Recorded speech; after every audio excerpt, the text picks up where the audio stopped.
Bonsoir mes amis, je viens de parler avec notre cher pasteur, notre frère. Je pense qu'il y a quelques cas qui attendaient et que je n'ai pas pu voir.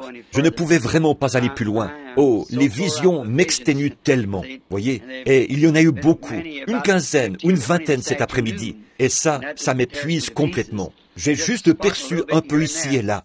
Je suis sorti, j'ai dit, frère Neville, si tu peux continuer, vas-y. Je voudrais m'éclipser, aller à la maison. J'ai dit, je suis sur le point de m'effondrer. J'ai même le cœur qui palpite et qui se serre. Et j'ai dit, c'est à peine si je tiens encore debout. Il a dit, frère Branham, les gens m'ont demandé si tu pouvais finir de répondre à ces questions.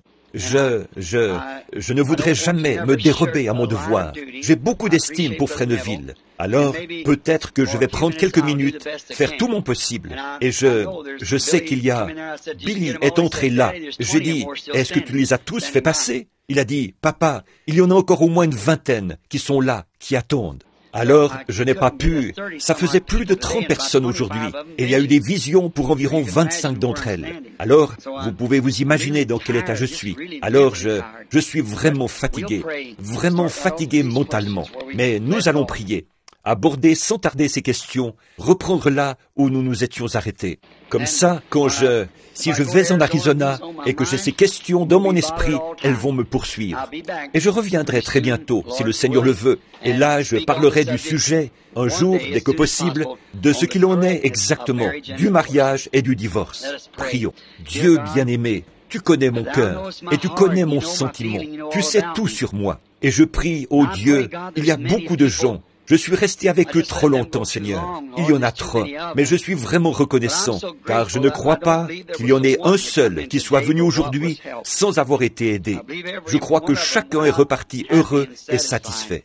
Les choses auxquelles je ne pouvais pas répondre moi-même, tu es descendu dans des visions et tu as révélé ce qu'il y avait quelque part dans leur vie. Ils sont assis ici, beaucoup d'entre eux, en ce moment même. Ils sont en train d'écouter et ils savent que c'est la vérité. Tu leur as révélé les choses qu'il y avait quelque part dans leur vie et à cause desquelles certaines choses étaient arrivées. Ils le savent, Seigneur. Il n'y a absolument aucun moyen pour moi de connaître ces choses, si ce n'est grâce à ton aide.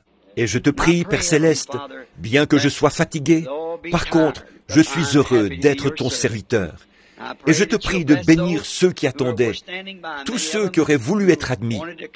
Et j'ai confiance au Dieu qu'on s'occupera d'eux, que ton grand Saint-Esprit leur donnera tout ce dont ils ont besoin.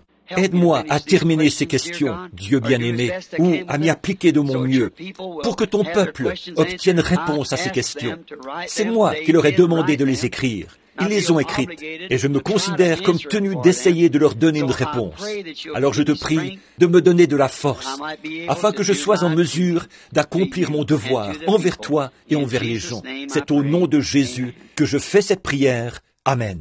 Maintenant, nous allons commencer tout de suite, reprendre là où nous nous étions arrêtés ce matin. Il se peut que je ne sois pas capable de lire certaines d'entre elles, du fait que je suis un peu enroué, parce que j'ai beaucoup parlé. Combien ont bénéficié du discernement aujourd'hui et sont vraiment reconnaissants de ce que Dieu leur a donné, voyez, ceux-là, ce sont les meilleurs de tous. Les services de ce type-là, les choses que vous voulez savoir et les choses qui étaient cachées dans votre vie sont révélées et dites. Et souvenez-vous, beaucoup de ces choses, beaucoup d'entre vous savent que des choses vraiment embarrassantes ont été dites et dévoilées, mais personne ne saura jamais ces choses, seulement moi et Dieu. Et ce qui vous a été dit, ça doit rester entre vous et Dieu. Laissez ça tranquille. Et combien d'entre vous savent que le Seigneur a révélé des choses qui avaient été faites afin de vous aider? Levez la main si ça vous a aidé, voyez, sans même connaître ces gens, ni rien à leur sujet. Mais c'est lui qui l'a fait. Maintenant, passons au plus vite aux questions, là, et voyons si nous pouvons prendre... Il y en a encore une autre, ici quelque part. Il est dit, numéro 3. Je crois que celle-ci, c'est une lettre. C'est ça, c'est juste une lettre. Excusez-moi. Je vais les poser ici au fur et à mesure. Et je pense... Oui, monsieur, celle-ci aussi, c'est une lettre. Et il est dit « question ». Mais je crois que c'est une lettre. Une question dans une lettre. Non, ce n'est pas ça. C'est une question au sujet d'un songe. Très bien. Je lirai ce songe. Ensuite, je verrai si le Seigneur m'en donne l'interprétation, puis je vous la transmettrai dès que je le pourrai. Je suppose que vous avez inscrit votre adresse. Voyons un peu si elle y est. Sinon, je vous demanderai de faire connaître votre adresse, vous qui avez écrit cette question et ce songe. Non, votre adresse ne figure pas. La personne qui a écrit cette lettre, elle est simplement adressée à moi. Donnez votre adresse à Billy. Alors, comme je poursuis mon chemin vers l'Arizona, j'irai dans le désert pour prier. Et s'il m'en donne l'interprétation, je saurai à quel endroit écrire pour la transmettre. Vous voyez, sinon, si ce n'est pas là-dessus, pour qu'on puisse transmettre s'il la donne. Mais je ne me prononcerai que si c'est le cas, parce que je ne peux pas faire autrement. Et alors, je saurai que c'est juste. Maintenant, est-ce que l'épouse, ceux qui croient ce message, vont aller dans l'Ouest? Je veux dire, finir par se rassembler là-bas. Et est-ce que... Un instant, là, ceci fait intervenir une seconde.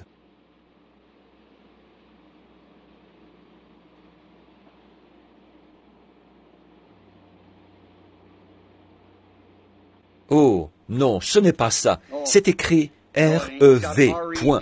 Je pensais, c'est Revelation, chapitre. Mais ça ressemblait à Rêve Caps. Et j'étais juste un peu désorienté à cause de ça.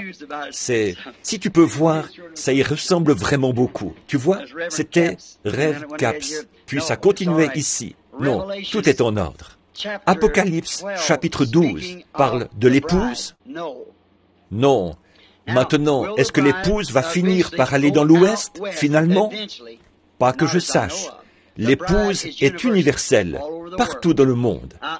Maintenant que tous ceux qui comprennent ça disent « Amen ». Peu importe où vous êtes, où vous mourrez, quoi que ce soit, si vous mourrez en Christ, Dieu vous ramènera avec lui. Peu importe si vous êtes entièrement brûlé, dévoré, détruit, quoi qu'il en soit, Dieu vous ramènera avec Christ quand il reviendra. Vous n'avez pas à vous rassembler dans l'Ouest, ni nulle part, quel que soit l'endroit où le Seigneur vous conduira. Toutefois, si vous avez à cœur d'aller dans l'Ouest, je vais me faire bien comprendre, là, avant de partir. Alors, comme ça, est-ce qu'ils enregistrent ce message? Oui? Très bien. Ce n'est pas à moi de vous dire où vous devez aller. Si vous avez à cœur de venir dans l'Ouest, venez dans l'Ouest. Si vous avez à cœur d'aller à l'Est, au Nord, à l'Ouest, au Sud, allez là où le Seigneur vous conduira. Que tous ceux qui comprennent ça disent « Amen ». Je ne cherche pas à dire à qui que ce soit où ne pas aller. Et si vous venez à Tucson, en Arizona, c'est là où j'habite temporairement en ce moment. Comme je vous le disais ce matin, j'ai le mal du pays et je n'ai pas de chez moi où aller. Je voudrais tant avoir quelqu'un, un endroit dont je pourrais dire que c'est chez moi, où je pourrais aller. Si, ce soir, si j'avais $10,000 que je puisse donner, un endroit pour le donner librement, pour avoir un endroit dont je puisse dire, ceci est l'endroit que je veux appeler mon chez-moi, je le donnerais volontiers. Je n'ai aucun endroit. Frère Freeman, vous me connaissez depuis mon enfance. Je suis un vagabond. Ne devenez jamais un vagabond. Trouvez un endroit que vous aimez et établissez-y votre demeure. Attendez le Seigneur Jésus. Mais si vous désirez venir dans l'Ouest, à Tucson, en Arizona, là où j'habite, vous êtes les bienvenus. Je serai content que vous soyez parmi nous. Vous êtes mon frère, ma sœur. Je ferai tout ce qui est humainement possible pour vous aider.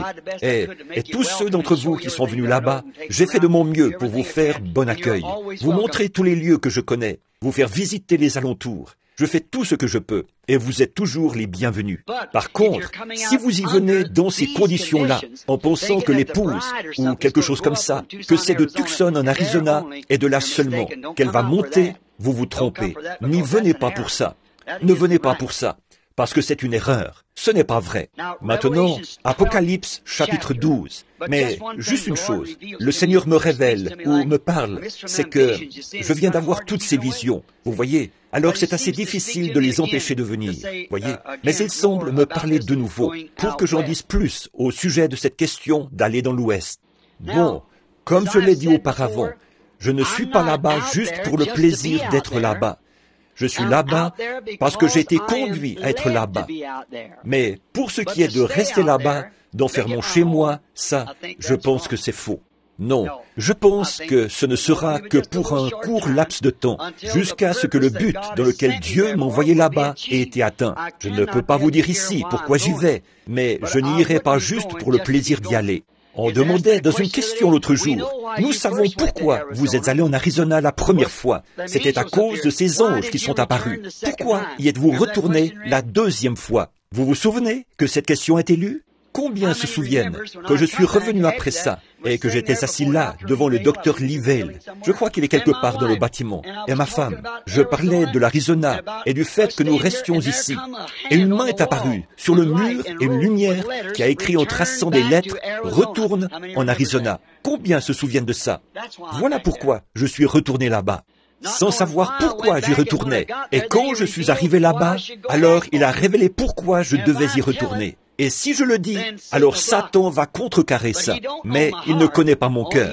Il n'est pas la parole. Donc il ne connaît pas mon cœur. Mais si je le dis, alors il l'entend. Donc maintenant, souvenez-vous de ça.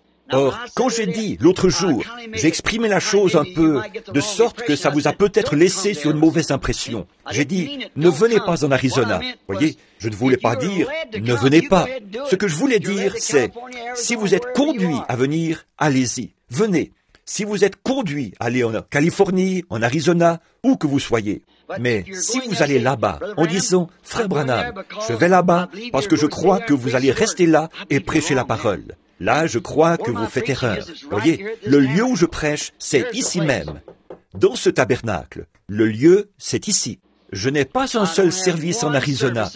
Et je ne suis en Arizona que pour quelques heures seulement, chaque fois. J'ai une réunion des hommes d'affaires après Noël, le 1er de l'an, à Phoenix. C'est tout ce que j'ai. J'ai promis ça, rien d'autre. Ma prochaine réunion, autant que je sache, c'est ici même, à l'angle de la 8e rue et de la rue Penn, au Branham Tabernacle. J'ai 30 ou 40 sujets, et je sais qu'il faudrait une semaine ou deux pour traiter chacun d'eux, que j'ai à cœur de prêcher ici, au Branham Tabernacle, ici même, à Jeffersonville, dans l'Indiana.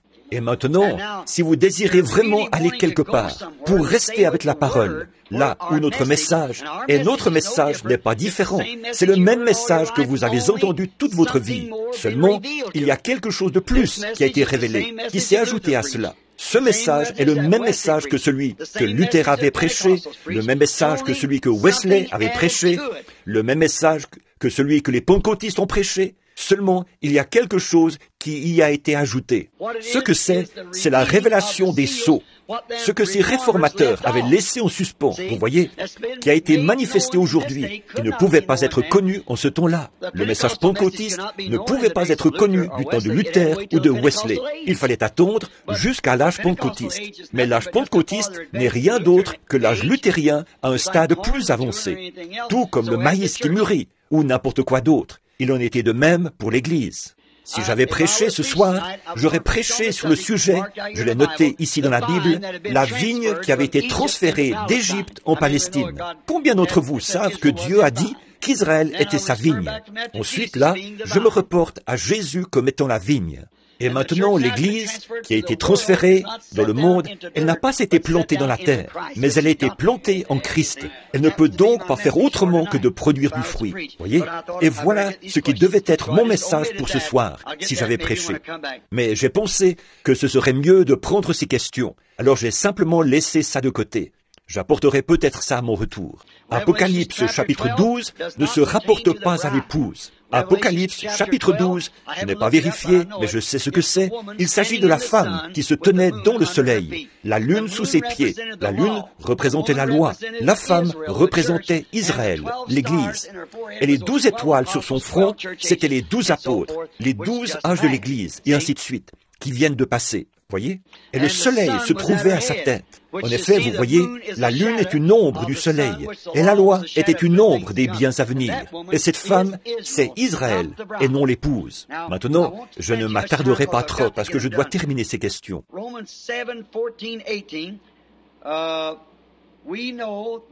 Romains 7, 14 à 18. Nous savons que la loi est spirituelle, mais moi, je suis charnel, vendu au péché. Car ce que je veux faire, car ce que je veux, je ne le veux pas, et je fais ce que je hais. Or, si je fais ce que je ne veux pas, Par là, je reconnais par là que la loi est bonne. Et maintenant, ce n'est plus moi qui le fais, mais c'est le péché qui habite en moi. Je ne comprends pas ceci. Eh bien, ils ont écrit le passage de l'Écriture. C'est Paul qui parle aux Romains. Or, il a dit, permettez-moi de le présenter un peu plus clairement, pour que vous voyez ce qu'il en est. Il a dit, en moi, il y a deux personnes. L'une qui veut que je fasse le bien, l'autre qui veut que je fasse le mal. Et chaque fois que je commence à faire le bien, alors le mal me fait obstacle. Combien parmi vous qui avez été vus en entretien cet après-midi se trouvaient aux prises avec cette même chose-là? Et ce matin aussi, vous voyez, cette même chose-là. J'en ai parlé ce matin brièvement. Vous êtes un homme extérieur, lequel est contrôlé par 6 sens. Vous êtes un homme intérieur, contrôlé par un seul sens, qui est la foi. Et cette foi est en désaccord avec tous les 6 sens, si les 6 sens ne s'accordent pas avec la foi. Mais l'un est contraire à l'autre. Bon, tant que les 6 sens s'accordent avec la foi, c'est merveilleux. Mais quand les 6 sens ne s'accordent pas avec la foi, alors laissez les 6 sens de côté. Maintenant, par exemple, ici, Jésus a fait une déclaration, une promesse. L'homme intérieur dit que c'est la vérité. L'homme extérieur, lui, raisonne et dit que pour vous, ça ne peut pas être vrai. Alors, ne prêtez aucune attention à l'homme extérieur et acceptez l'homme intérieur. Or, Paul parle de la même chose. Il était vendu, de par la loi, au péché de la chair. C'est la même chose pour chacun de nous. C'est pour ça que nous avons les ennuis que nous avons, comme d'être mariés 4 ou 5 fois, et ceci et cela, et toutes sortes de péchés, des adultères, et tout ce qu'il y a d'autre dans nos vies. C'est à cause de ces choses. Nous sommes charnels, et cette partie-là doit périr. Par contre, à l'intérieur, nous sommes un homme esprit, l'âme qui est à l'intérieur. Et c'est là la foi dans la parole de Dieu. Alors, nous soumettons notre corps extérieur à la parole, par la foi, en acceptant ce que Dieu a dit. Comment est-ce que je peux prendre un gratteron et en faire un grain de blé? Il m'est impossible de le faire. Le seul moyen possible, c'est que l'intérieur de ce gratteron ait été transformé d'un gratteron de blé, d'un gratteron en un germe appelé vie de blé. Alors, enterrez ce gratteron et il produira un grain de blé. C'est vrai, voyez, parce qu'une vie de blé a été mise dans le gratteron, et la vie de ce gratteron a été retirée. Mais la nature du gratteron est toujours piquante, vous voyez, et elle le restera, jusqu'à ce que cette nouvelle vie ait atteint son plein développement, en sortant de la terre, qu'elle ait été ressuscitée. Quand elle sort, alors ce n'est plus un gratteron, mais du blé. Mais pendant qu'il est ici sur terre, et donc qu'il vient de la terre, pendant qu'il est un gratteron, il est toujours piquant. Mais à l'intérieur, il a la nature du blé. Et tant que vous serez dans cette vie, vous allez être piquant et avoir une nature charnelle qui va vous causer des ennuis tant que vous vivrez. Mais à l'intérieur de vous, vous êtes né de nouveau. Et quand vous ressusciterez, vous serez à l'image de Christ. Et tout le péché aura été éliminé de vous. Voyez? Voilà de quoi il s'agit. Permettez-moi de dire ceci. Ça a l'air d'une plaisanterie. En Indien, ce sont de très drôles de gens. Et ce n'est pas qu'ils sont drôles. Nous les trouvons bizarres. Mais à leurs yeux, ils sont très bien. Et si vous apprenez à les connaître, ils sont très bien. Une fois, on a demandé à un Indien, après qu'il avait été sauvé, je me souviens de l'un d'eux, à Phoenix, en Arizona. Billy descendait distribuer des cartes de prière. Il se tenait là simplement et il distribuait des cartes de prière. Et les gens qui étaient capables d'aller en vitesse chercher les cartes de prière, eh bien, c'étaient les gens bien portants qui n'avaient en réalité qu'un mal de tête, un mal de dents ou des problèmes avec un orteil. C'est eux qui avaient les cartes de prière, frère Raddle. Et à ce moment-là, alors dans la ligne de prière, tout ce que j'avais, c'était quelqu'un qui avait un mal de tête, quelqu'un qui avait des problèmes avec un orteil, quelque chose comme ça. Et il y avait des gens qui étaient assis là, qui se mouraient du cancer et tout, qui n'avaient pas pu venir dans la ligne de prière. J'ai dit, Billy, descends là et demande aux gens quel est leur problème. Et s'ils n'ont pas un cancer, ou une terrible maladie, ou quelque chose qui va les tuer, ne leur donne pas ces cartes de prière. Les gens que tu fais venir là, dans la ligne de prière, que ce soit ceux qui vont bientôt mourir, si le Seigneur ne leur vient pas en aide.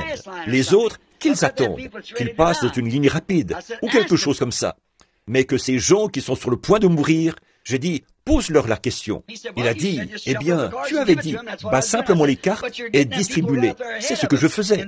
J'ai dit, mais tu fais venir ces gens qui arrivent en vitesse et devancent les autres. C'est eux qui ont les pauvres infirmes et tout, ils ne peuvent pas les avoir. Très bien, c'est ce que je vais faire. Il descend. Il y avait un vieil Indien, et ils sont très bizarres. Il ne voulait pas s'asseoir sur une chaise. On lui avait donné une chaise, mais il s'est assis par terre dans la tente. Il portait un chapeau. Il ne voulait pas l'enlever. Une plume dépassait à l'arrière. Il restait assis là. Billy s'est approché de lui en passant. Il a dit, « Vous voulez une carte de prière ?» Il a dit, « Quel est votre problème, chef ?» Il a dit, « Moi, malade. » Il a dit, « Mais quel est votre problème ?» Il a dit, « Moi, malade. » Il a dit, « Mais je veux savoir quel est votre problème. » Il a dit, « Moi, malade. » C'est tout ce qu'il pouvait obtenir de lui. Il a dit, « Très bien, je reviendrai tout à l'heure. » Alors, Billy a continué à demander aux gens. Le vieil Indien ne lâchait pas des yeux les cartes de prière, qui diminuaient de plus en plus. Chaque fois qu'il les sortait de sa poche, il y en avait un peu moins. Alors, au bout d'un moment, le vieil Indien s'est levé. Il s'est avancé. Il a tapé Billy sur l'épaule, pour lui rappeler que lui aussi, il était de la partie. Il a dit, chef, quel est votre problème?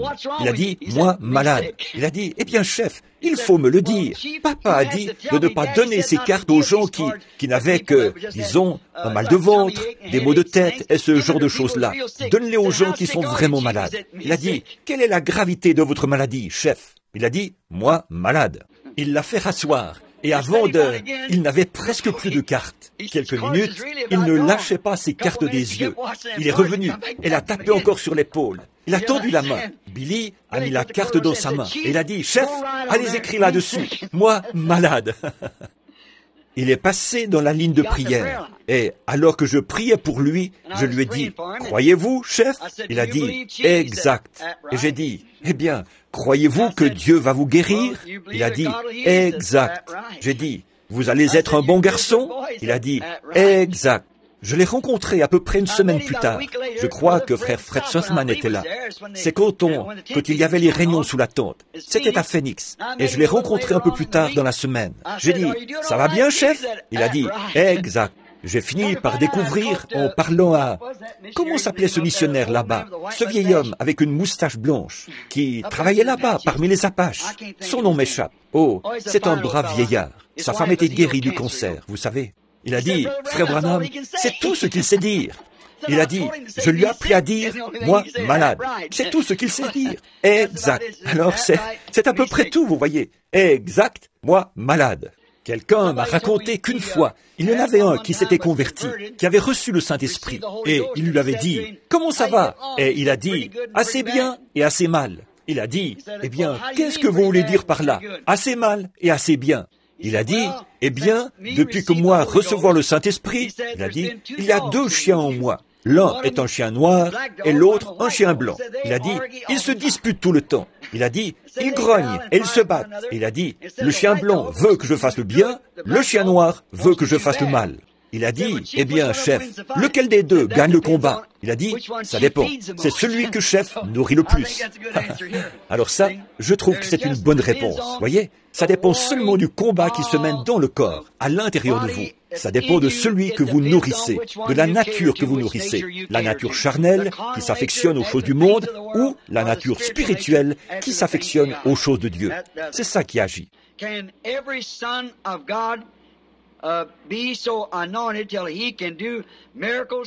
Est-ce que chaque fils de Dieu peut être au moins au point d'accomplir des miracles, des signes, des prodiges, ou est-ce fait sous la direction du Saint-Esprit? Oui, c'est fait sous la direction du Saint-Esprit. Si vous êtes un fils de Dieu ou une fille de Dieu, quoi que vous soyez, une fois que vous avez reçu le Saint-Esprit, alors le Saint-Esprit vous conduit à faire certaines choses. Je n'ai pas le temps. J'aimerais bien pouvoir vous raconter des petites histoires. Chaque fois qu'il m'en vient à l'esprit, je suis obligé de laisser ça de côté. Mais je pense que celle-ci ne prendra qu'une minute. Ça s'est passé à Meridian, dans le Mississippi. Beaucoup d'entre vous, les unitaires, frère Bigby, parrainaient mes réunions. C'est un frère unitaire. Et un soir de réunion, Billy Paul était allé au stade et il avait distribué des cartes de prière. Oh, il pleuvait à verse. Et les gens étaient dehors, avec des parapluies et tout. Billy avait distribué des cartes de prière. Et ensuite, il est venu me chercher.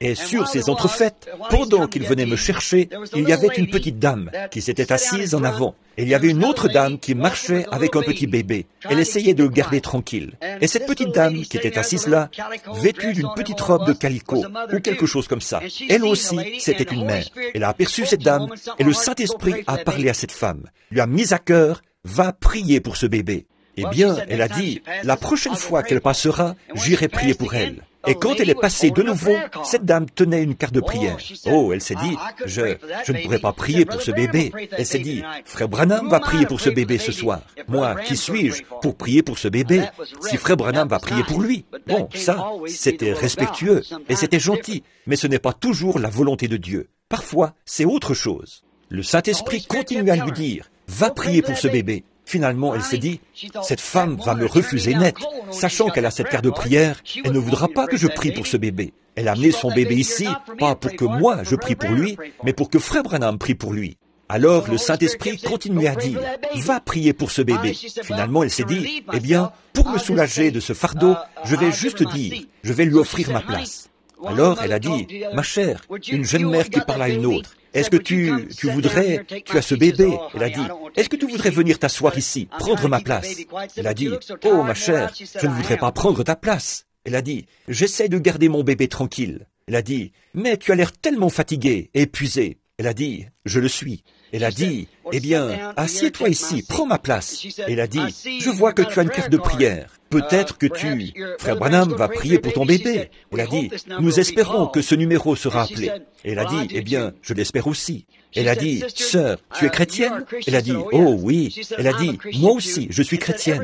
Elle a dit, depuis que je suis assise ici, l'Esprit du Seigneur me dit, prie pour ce bébé.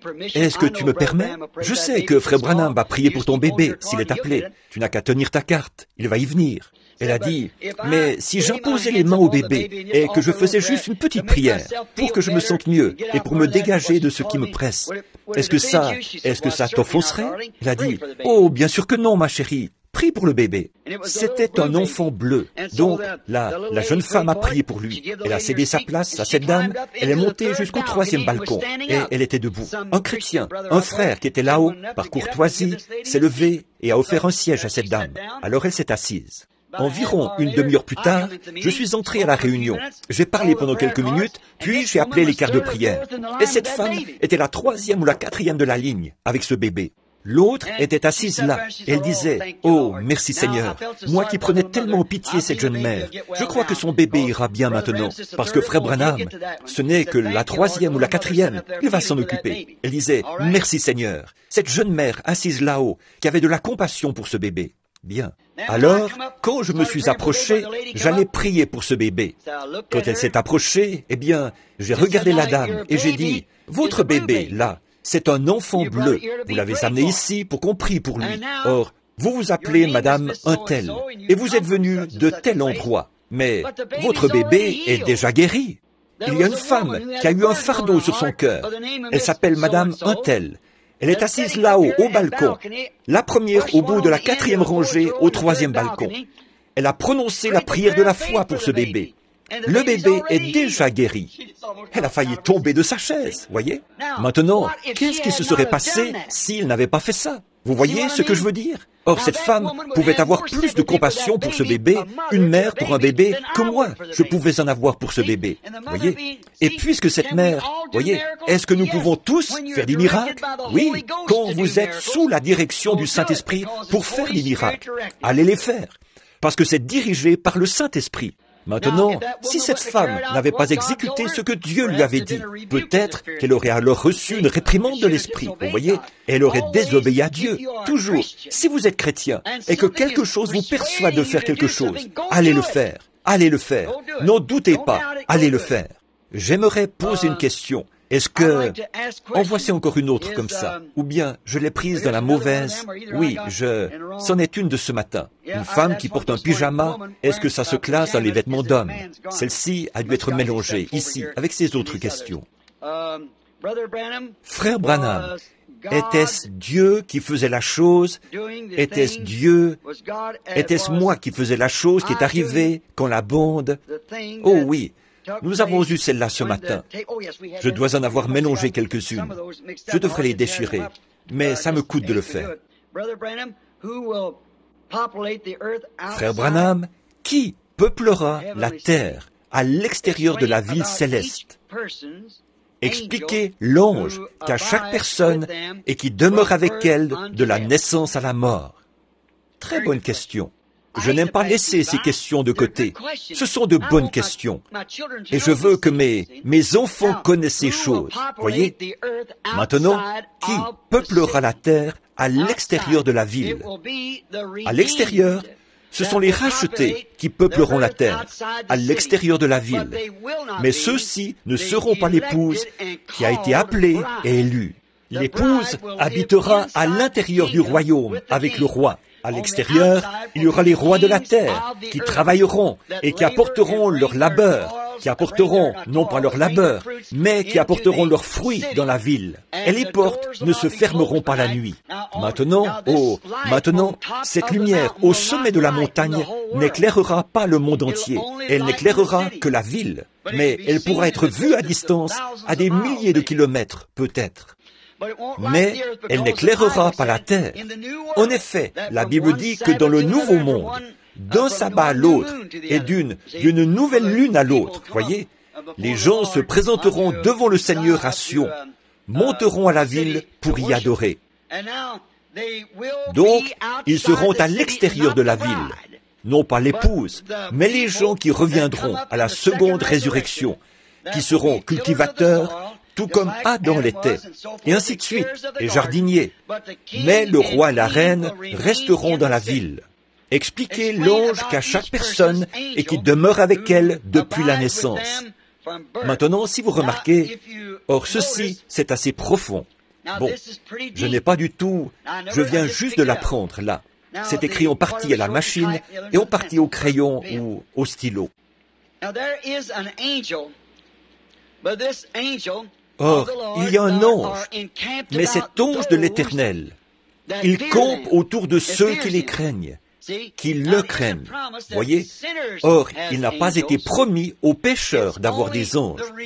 Il n'y a que les rachetés qui ont des anges. Le saviez-vous? Les anges de l'Éternel campent autour de ceux qui le craignent. Or, les anges, ce sont des messagers. Je veux vous faire remarquer ceci. C'est vraiment parfait. Et ça va vous prouver la prédestination. Voyez?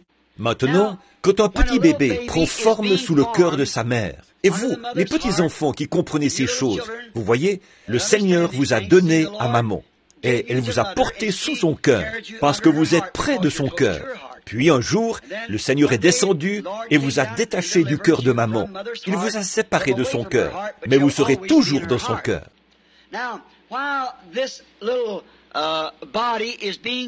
Maintenant, pendant que ce petit corps se forme, que ce petit corps naturel se forme dans la mer, il y a un corps spirituel de la terre qui est prêt à recevoir ce corps naturel dès qu'il naîtra. Or, le bébé naît avec des muscles vivants, un cœur qui bat, mais aucun souffle de vie en lui. Ce sont des muscles qui se contractent, voyez? Par contre, vous voyez, si c'était autrement, s'il n'y avait pas d'esprit qui devait venir en lui plus tard, alors notre souffle pourrait nous quitter, nous ne respirerions plus, tout en étant quand même vivants. Mais quand ce corps ne reçoit pas d'oxygène, de souffle, l'inspiration et l'expiration de nos poumons, alors nous sommes morts. Bon, mais quand la mère, le petit bébé descend du cœur de sa mère vers la terre, descend, vous comprenez ce que je suis en train de dire, la façon dont pourquoi je le dis de cette façon. Quand le petit bébé descend, qu'est-ce qui arrive? Aussitôt qu'il sort, s'il ne se met pas à crier, le docteur, la sage-femme ou celui qui est là lui donne une claque sur les fesses, le déplie. Celui-ci doit recevoir un choc. Et qu'est-ce qui arrive? Remarquez, une mère, elle peut être tout à fait mesquine et cruelle, mais juste avant que le bébé naisse, il y a une certaine bonté qui s'installe. Avez-vous déjà remarqué une mère quand elle doit enfanter? Il y a quelque chose de doux chez elle. Elle revêt toujours cette douceur. C'est parce que ce petit ange, ce petit esprit, un petit messager pour cette petite demeure est prêt à apparaître dans le monde. Ensuite, une fois que ce petit ange entre dans le corps, c'est un petit ange de la terre, un esprit qui est destiné par Dieu à occuper ce corps. Ensuite, ce bébé doit pouvoir choisir. Il prend sa décision. Puis, quand ceci se produit, alors, vous voyez, l'ange de l'Éternel, maintenant, entre ici. Ce qui est le corps spirituel, celui qui est éternel. Celui-ci est un esprit mourant, dans un corps mourant. Mais bon, vous ne pouvez pas être dans deux corps à la fois. Par contre, il peut y avoir deux natures en vous à la fois. Maintenant, la nature de l'Esprit du Seigneur, quand vous naissez de nouveau, vous ne naissez pas physiquement, comme dans le cas du bébé. Mais ce qui est arrivé, c'est que vous avez reçu la naissance spirituelle. Et alors que cette naissance spirituelle grandit dans votre cœur, une naissance qui vient de Dieu, il y a un corps physique ou un corps céleste qui grandit pour recevoir cet esprit. Et quand la vie quitte ce corps, elle va vers ce corps-là. Tout comme quand le corps est présenté à la terre, l'esprit entre, et quand l'esprit sort du corps, il y a un corps qui attend. Nous savons en effet qu'après que cette tente où nous habitons sur la terre aura été détruite, nous en avons une autre qui nous attend déjà. Voyez, c'est ça, le corps spirituel des gens. Frère Branham, maintenant celles-ci doivent être... Il y a un groupe de questions ici. Il doit y en avoir au moins 10 ou 15. Tout est écrit sur du papier, la même sorte de papier, dactylographié et tout. J'essaierai d'y répondre au plus vite. Nous pourrons sortir aussi vite que possible. Chers frères, Jésus ne voulait-il pas accepter d'être adoré par Jean dans l'Apocalypse quand il est tombé au... Pourquoi Jésus ne voulait-il pas recevoir l'adoration de Jean dans l'Apocalypse alors qu'il avait permis auparavant qu'on l'adore? Pourquoi Jésus ne voulait-il pas recevoir l'adoration quand Jean a désiré l'adorer? Mon cher frère ou ma chère sœur, qui que vous soyez, ce n'était pas Jésus qui ne voulait pas recevoir l'adoration. Dans Apocalypse 22, 8, vous lirez que c'était le prophète, l'ange, qui ne voulait pas recevoir d'adoration. Quand Jean est tombé pour adorer l'ange qui lui avait montré ces choses, celui-ci a dit, « Garde-toi de le faire, car je suis l'un de tes confrères, je suis l'un des prophètes. » Voyez, je suis ton confrère, ton compagnon de service, l'un des prophètes. Donne l'adoration à Dieu. Ce n'était pas Jésus qui ne l'a pas accepté, c'était le prophète qui ne voulait pas l'accepter. Cher frère Branham, quelle différence y a-t-il entre le moment où Jésus a soufflé sur les disciples et qu'il a dit « Recevez le Saint-Esprit » et le moment où ils ont dû aller dans la chambre haute pour attendre. C'était une promesse qu'il leur avait faite. Il a soufflé sur eux sa promesse en disant « Recevez le Saint-Esprit ». C'était une promesse. Ils sont allés dans la chambre haute pour attendre l'accomplissement de cette promesse. C'est la même chose quand nous vous imposons les mains pour que vous soyez guéris. Ensuite, vous continuez à vaquer à vos occupations en attendant l'accomplissement de la promesse. Frère Branham, Jésus a-t-il changé de masque physique plusieurs fois quand il est apparu aux disciples après sa résurrection? A-t-il changé de masque physique? Je n'en sais rien. C'est que, d'après moi, ce qui s'est passé là, ce n'est pas qu'il a changé de masque. Ce qu'il a fait, c'est qu'il les a empêchés de le voir ou de le reconnaître. C'est comme ceux qui revenaient d'Emmaüs. Ils ont marché avec lui toute la journée, et ça leur a été caché. De même, ils ont vu un homme sur le rivage, alors qu'il pêchait un jour à un endroit où ils avaient déjà pêché. Il a dit, « Enfants, avez-vous pris quelque chose ?» Et ils ont dit, « Nous n'avons rien pris, nous avons travaillé toute la nuit. » Il a dit, « Jetez le filet de l'autre côté. » Et il a pris tout un tas de poissons. Et ils ont reconnu, à ce moment-là, que c'était le Seigneur. Je pense que ce n'était pas son masque qui était changé. Je pense que c'était simplement les yeux des gens qui étaient empêchés de le reconnaître. Frère Branham, quelle est la différence, s'il y en a une, entre l'ange du Seigneur et le Seigneur lui-même? L'ange du Seigneur est un messager de la part du Seigneur, et le Seigneur lui-même est cette personne-là, non pas la personne de l'ange de la part du Seigneur. Je vais vous montrer, parlons du point de vue terrestre. Voici un ange de la part du Seigneur. Du point de vue terrestre, voici un ange de la part du Seigneur. Du point de vue terrestre, voici l'ange de la part du Seigneur. Comment savons-nous alors si ce sont des anges de la part du Seigneur? Quand ils apportent la parole du Seigneur. Mais quand ils essayent de la pervertir, alors ça ne vient pas du Seigneur. Vous voyez?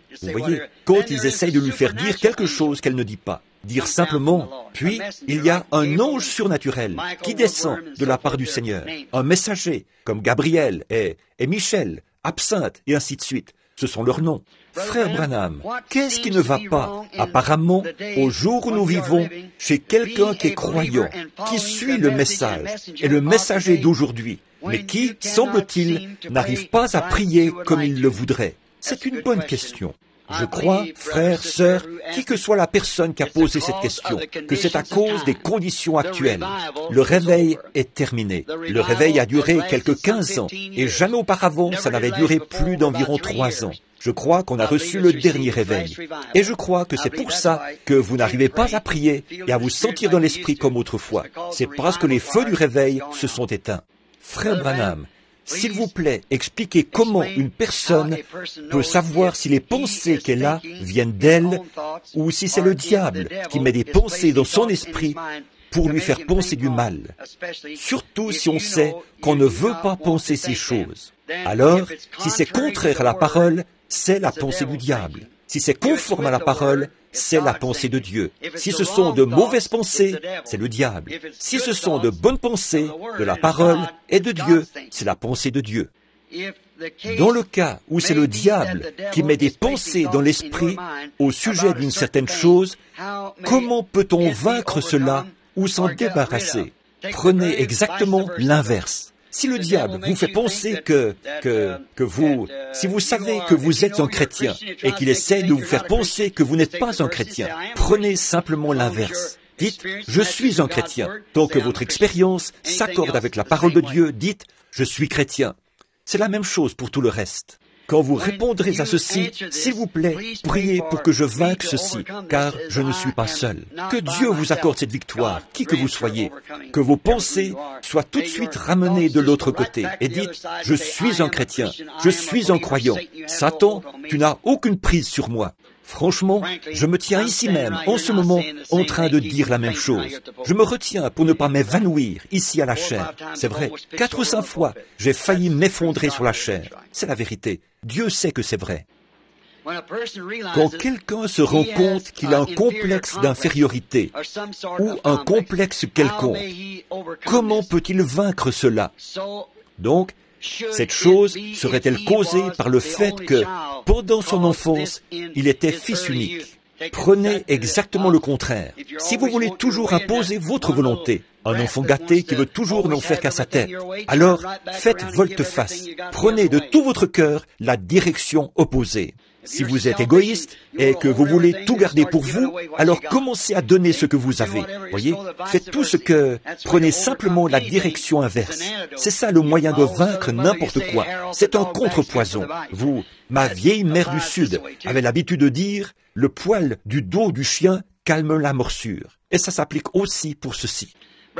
Frère Branham, à quel achèvement devrions-nous laisser nos préadolescents participer? Excusez-moi, c'est à quelles activités nos préadolescents devraient-ils anticiper, participer? Aussi, comment devrions-nous nous y prendre pour les aider à choisir leurs amis? Gardez-les en compagnie de chrétiens le plus longtemps que vous pourrez. Gardez-les avec, si c'est une fille, gardez-la avec des jeunes filles chrétiennes et avec des jeunes hommes chrétiens si c'est l'inverse. Si elle est assez âgée pour fréquenter un garçon, veillez à ce qu'elle fréquente un bon garçon. Découragez-la de fréquenter n'importe quel autre garçon ou le garçon vis-à-vis de la jeune fille. Si elle fréquente un incroyant, essayez de l'encourager à fréquenter un croyant. Et vice-versa. Faites de votre foyer un lieu agréable. Faites de votre foyer un lieu où votre fille ou bien votre fils n'auront pas honte d'amener leurs amis devant leur père et leur mère, de les faire entrer dans leur maison. Et faites de votre foyer un lieu où règne le bonheur, si bien qu'ils se plairont à rester à la maison. Oh là là, en voici 7, l'une derrière l'autre. Je ne vais continuer que quelques minutes encore. Frère Branham, avez-vous fait des déclarations dernièrement, disant que l'âge de l'Église est terminé, celui de Laodicée? Non, je n'ai jamais dit qu'il est terminé. Si c'est le cas, vous avez mal compris, ou je me suis mal exprimé. Celui-ci est le dernier âge de l'Église. C'est la fin des âges de l'Église, Laodicée. Il n'est pas encore terminé. Quand il se termine, l'Église est partie. Donc, tant que l'Église est ici, il n'est pas encore terminé. Voyez? Puisque l'âge de l'Église est terminé et a été plongé dans l'obscurité, que l'épouse a été appelée, nous sommes déjà dans la période de la tribulation, Non, non, non. J'aimerais avoir plus de temps pour pouvoir m'étendre là-dessus. Voyez? Voyez, l'épouse, quand elle sera enlevée de l'Église, c'est là que l'âge de l'Église prendra fin. Laodicée sombre dans le chaos. L'épouse rentre dans la gloire et la période de la tribulation s'installe sur les vierges endormies pendant 3 ans et demi, au cours desquels Israël reçoit sa prophétie. Ensuite, la tribulation s'installe sur Israël. Et ensuite a lieu le combat d'Armageddon qui détruit toute chose. Puis, l'épouse revient avec l'époux pour 1000 ans, le règne du millénium.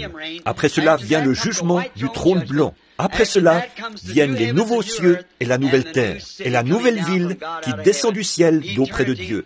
L'éternité et le temps fusionnent.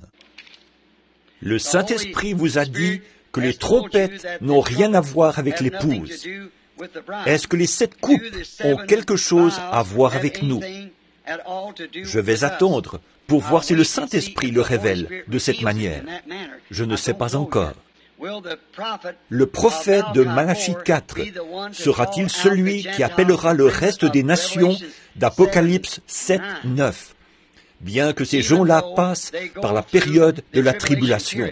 Non, non.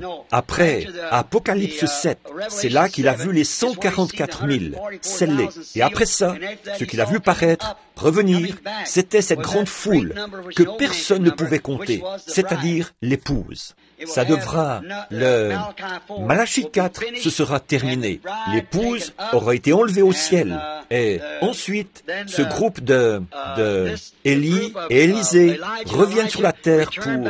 L'Église doit passer par la période de la tribulation. Mais Élie et Élisée n'auront rien à faire avec les vierges endormies. Elles font partie des nations. Ils seront envoyés seulement aux Juifs. Les 7 tonnerres qui correspondent à cet mystère ont-ils déjà été révélés?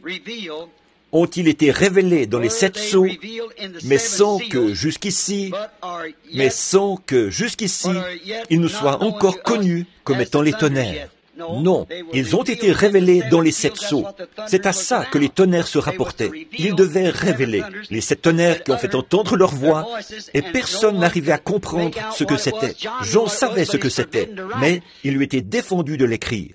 Il a dit, mais le 7e ange, au jour où il sonnerait de la trompette, les 7 mystères des 7 tonnerres seraient révélés. Et le 7e ange est un messager du 7e âge de l'Église. Voyez? Croyez-vous qu'il arrivera que la petite épouse vivante se rassemble quelque part et qu'ils auront tout en commun comme la première épouse, peut-être juste avant la venue du Seigneur Jésus sur les nuées? Bon, ils m'ont demandé si je croyais ça. Je ne peux pas le prouver par les Écritures, mais peut-être qu'il viendra un temps, peut-être, je ne sais pas. Il se pourrait qu'il y ait juste, voyez, si une telle chose arrivait, cela indiquerait qu'il est très proche. Ce serait tellement, il a dit, mais il viendra comme un voleur dans la nuit. Voyez? Il vient pour... C'est comme ce livre que j'ai lu sur Juliette, sur Roméo et Juliette. Il vient et enlève son épouse pendant la nuit. Elle sera enlevée en un instant, en un clin d'œil. Voyez? Et je doute fort qu'il en sera ainsi, parce que la Bible dit, de 2 personnes qui seront dans un même lit, j'en prendrai une et j'en laisserai une. Et de 2 qui seront dans un champ, j'en prendrai une et j'en laisserai une. Voyez, alors probablement qu'ils, d'un bout à l'autre du monde, ils ne seront pas rassemblés dans un seul lieu pour avoir tout en commun, mais ils seront dispersés par petits groupes sur toute la surface de la terre. Je crois que peut-être que, si le Seigneur le permet, ceci est un petit groupe d'entre eux. Peut-être qu'il y a un autre petit groupe en Asie, en Allemagne, un autre ailleurs. Quand j'ai eu une vision de l'épouse l'autre nuit, ceux qui la composaient étaient de différentes nations du monde. Voyez, alors l'épouse ne sera pas rassemblée d'un seul endroit, elle sera rassemblée de partout dans le monde. Ça, c'est parfaitement confirmé par la parole. Et la parole n'a jamais été fausse. Et jusqu'ici, la vision non plus n'a jamais été fausse, parce qu'elle a été selon la parole. Est-il possible que quelqu'un qui possède un vrai et authentique baptême du Saint-Esprit, en cette heure, ne soit pas pris dans l'enlèvement de l'épouse? Pourriez-vous, s'il vous plaît, l'expliquer? Dites-nous si nous pouvons faire quoi que ce soit pour aider à alléger votre fardeau. C'est gentil ça, n'est-ce pas? Voyez? Non. Il n'y a rien que vous puissiez faire en ce moment. Oui, les croyants authentiques qui ont été baptisés du Saint-Esprit seront dans l'épouse. Bien entendu, ils ont été choisis et appelés à sortir. Les vierges endormies n'avaient pas d'huile. Celles qui avaient de l'huile sont entrées. Mais que pouvons-nous faire pour alléger le fardeau? Oui, frères, sœurs, qui que soit la personne qui écrit ceci, priez pour moi. C'est la meilleure chose que vous puissiez faire. Merci. Je n'ai pas besoin d'argent. J'en reçois suffisamment pour pourvoir à mes besoins. Je remercie le Seigneur pour ça. Je n'ai pas besoin de vêtements. La plupart du temps, les gens me donnent les vêtements que je porte. Mes amis et tout me donnent des vêtements. Et je reçois assez d'argent pour nourrir ma famille. C'est tout ce qu'il nous faut. Il semble. Par contre, vous pouvez prier pour moi, parce que j'ai vraiment besoin d'aide spirituelle. Il semble, parmi les ministres de la parole, que nous ayons peu, sinon aucun fardeau pour prier, pour prêcher, pour jeûner ou pour les âmes perdues, qui pourraient encore se trouver là-bas, quelque part dans le monde. S'il vous plaît, pourriez-vous nous dire ce qu'il faut faire face à cette situation? Merci beaucoup, frère Branham. Ce doit être un ministre. Il n'a ajouté aucune signature à ses mots. Frère, il m'a fallu donner ces réponses alors que j'étais fatigué, épuisé et un peu, vous savez, en ne me sentant pas très bien. Alors j'espère que ça a répondu aux questions. Je vous remercie beaucoup et je ne me rappelle plus ce que j'allais lui répondre. Prédicateur, ministre, pourquoi nous avons ces fardeaux, n'avons pas de fardeau pour les âmes perdues? Je crois que c'est un manque de réveil. Je crois que nous devrions encore essayer de prier Dieu, de nous donner la passion des âmes perdues jusqu'à ce que Jésus revienne. Frère Branham, croyez-vous que tous ceux qui ont le Saint-Esprit parlent en langue? Non. Je sais que vous dites que le parler en langue n'est pas la preuve qu'on a le Saint-Esprit. S'il vous plaît, expliquez 1 Corinthiens 12, 30. Pourrais-tu prendre 1 Corinthiens 12, 30? Je pense, tous parlent-ils en langue? Et ainsi de suite. Je n'en suis pas sûr. Je vais essayer d'en prendre une autre pendant qu'ils y répondent. Frère Branham, pourriez-vous, s'il vous plaît, expliquer Job 14, 21? Oui, Job 14, c'est si un homme meurt, revivra-t-il? Oh, si un homme meurt. Job parlait de la résurrection. Je pense que j'ai eu cette question l'autre matin. N'était-ce pas ça? Ou était-ce chez Charlie? Quelque part. Madame Cox était là. Job, il avait vu les fleurs, comment elles meurent et revivent, mais lui descendait dans la terre et ne pouvait pas revenir. Ensuite, il lui était expliqué que quelque chose avait péché. Il voulait obtenir un médiateur entre lui et Dieu, et là, il a vu la venue du Seigneur. Qu'est-ce que c'est, frère? Je pense que c'était 1 Corinthiens 12, 30. Oui, tous parlent-ils en langue? C'est ce que je pensais. Mais je n'en étais pas sûr, à cause de cet état de fatigue. Mais non, tous ne parlent pas en langue, tous n'interprètent pas, tous ne disent pas ces choses. Puis, le chapitre qui vient tout de suite après, quand je parlerai les langues des hommes et des anges, si je n'ai pas la charité, je ne suis rien. Voyez, Paul, en d'autres termes, il leur dit, tous parlent-ils en langue? Bien sûr que non. Tous prophétisent-ils? Non. Mais aspirez aux dons les meilleurs. Et je vais encore vous montrer une voie par excellence. Voyez, tous ne parlent pas en langue. Allez-vous avoir un autre service de discernement avant de repartir? Sinon, est-ce possible d'avoir un entretien particulier? J'espère que vous en avez eu un. Bon, il ne m'en reste plus beaucoup. Je vais faire mon possible pour essayer d'y répondre. Je me souviens de vous avoir entendu parler d'un triste spectacle que vous aviez vu. Un ange, un aigle, qui battait des ailes dans une cage, qui cherchait désespérément à se libérer. Ma précieuse mère est dans cette situation-là. Il ne lui a pas été permis, depuis 3 ans, de recevoir à la maison ses 3 enfants mariés, parce qu'ils refusent de se soumettre à la doctrine de leur père. Celui-ci est un prédicateur dénominationnel. Maman désire entendre ce message du temps de la fin, et je ne peux même pas lui faire parvenir une lettre. Jusqu'à quel point doit-elle être soumise?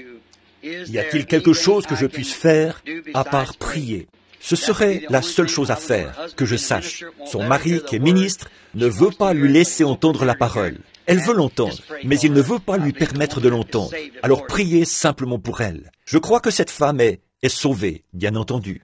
Frère Branham, est-il possible pour quelqu'un d'être perdu et de finir en enfer s'il rejette la lumière de la parole, même s'il possède une véritable expérience de justification et de sanctification? Oui, monsieur, c'est tout à fait exact. Quand vous employez cette expression de dire que si nous ne croyons pas la parole, nous serons éternellement séparés de Christ, voulez-vous dire que les vierges folles vivront éternellement, mais qu'elles seront séparées de la nouvelle Jérusalem où Christ habitera avec l'épouse? Il s'agit ici des gens qui n'ont pas le Saint-Esprit, qui ne sont pas nés de nouveau, conformément à ce que l'Écriture enseigne. Si la naissance naturelle exige de l'eau, du sang et l'Esprit, la naissance spirituelle n'exige-t-elle pas les 3 étapes de la grâce avant que la personne soit vraiment née de nouveau? Absolument. Je viens d'expliquer ça ce matin. La même chose, à propos du même sujet. Il faut que vous ayez toutes les étapes. Vous êtes engendré par l'Esprit, tout comme un bébé est engendré dans le ventre de la mère. Mais on n'est pas né tant qu'on n'a pas reçu le Saint-Esprit. C'est vrai. C'est à ce moment-là que vous êtes né. Vous n'êtes pas converti, vous êtes en voie de conversion, jusqu'à ce moment-là. C'est pour ça que tous ces grands mystères ne pouvaient pas être donnés à Luther, ne pouvaient pas être donnés à Wesley, ne pouvaient pas être donnés à l'âge qui vient de passer près de nous, l'âge pentecôtiste. Pourquoi? Ce n'était pas le temps. Ils étaient engendrés. Maintenant, la personne de Christ lui-même, le Fils de l'homme, vous comprenez, se révèle dans la chair humaine. Ça n'aurait pas pu venir avant maintenant. Quand le millénium commencera, comment les incroyants seront-ils ôtés de la terre? Les incroyants disparaîtront dans la période de la tribulation, avec les vierges endormies, et tous les autres, incroyants et vierges endormies, et le reste d'Israël qui doit être retiré. Frère Branham, quand quelqu'un m'énerve ou me marche sur les pieds, voici peut-être une bonne question. Me marche sur les pieds, comme dit le vieux dicton. La colère monte en moi. Comment puis-je vaincre cette chose? Je sais que c'est le Seigneur qui devra le faire. Mais que puis-je faire dans mon cœur? Je ne veux pas de cette chose. Adoucissez votre tempérament par la prière. Puis, décidez-vous. Je ne pense pas qu'il y ait beaucoup de gens dans ce bâtiment qui aient déjà eu un tempérament plus colérique que moi au départ. Oh, j'avais toujours la bouche en compote. Et j'ai pris beaucoup de mes repas avec une paille. Ma mère, comme vous le savez, était de mère indienne. Et mon père était irlandais, un Irlandais du Kentucky en plus de ça. Et chacun, tous les deux, avaient un tempérament assez colérique pour affronter une scie circulaire. Et moi, j'avais toujours la bouche en compote. D'abord, j'étais petit. On n'avait qu'à me soulever et à me jeter à terre d'un coup de poing. Je me relevais, on me jetait encore à terre d'un coup de poing, jusqu'à ce que je ne sois plus capable de me relever. C'était toujours comme ça. Puis, quand j'étais capable de me relever, je me relevais. On me jetait encore à terre d'un coup de poing. Alors, c'est exactement comme ça que ça se passait pour moi. Je me disais, je ne pourrais jamais être chrétien. Mais quand le Saint-Esprit est entré dans ma vie, avec ça, c'était réglé. Plus jamais. Une fois, j'ai rencontré une femme. J'avais été obligé d'aller couper l'électricité chez elle. Et à l'époque, j'avais des cheveux sur la tête. Elle a dit, « Espèce de petit crétin frisé !» Je lui avais dit, « Madame, vous ne devriez pas jurer comme ça. Oh, vous ne craignez pas Dieu ?» Elle a dit, « Espèce de petit crétin frisé !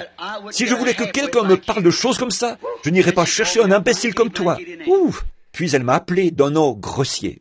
Oh là là, si ça avait été 1 an auparavant, j'avais toujours dit qu'un homme qui frappait une femme n'était pas assez homme pour frapper un homme. Mais à ce moment-là, j'aurais peut-être dérogé à ça. Peut-être appelé ma mère d'un vilain nom comme ça. Mais savez-vous quoi? Ça ne m'a même pas affecté.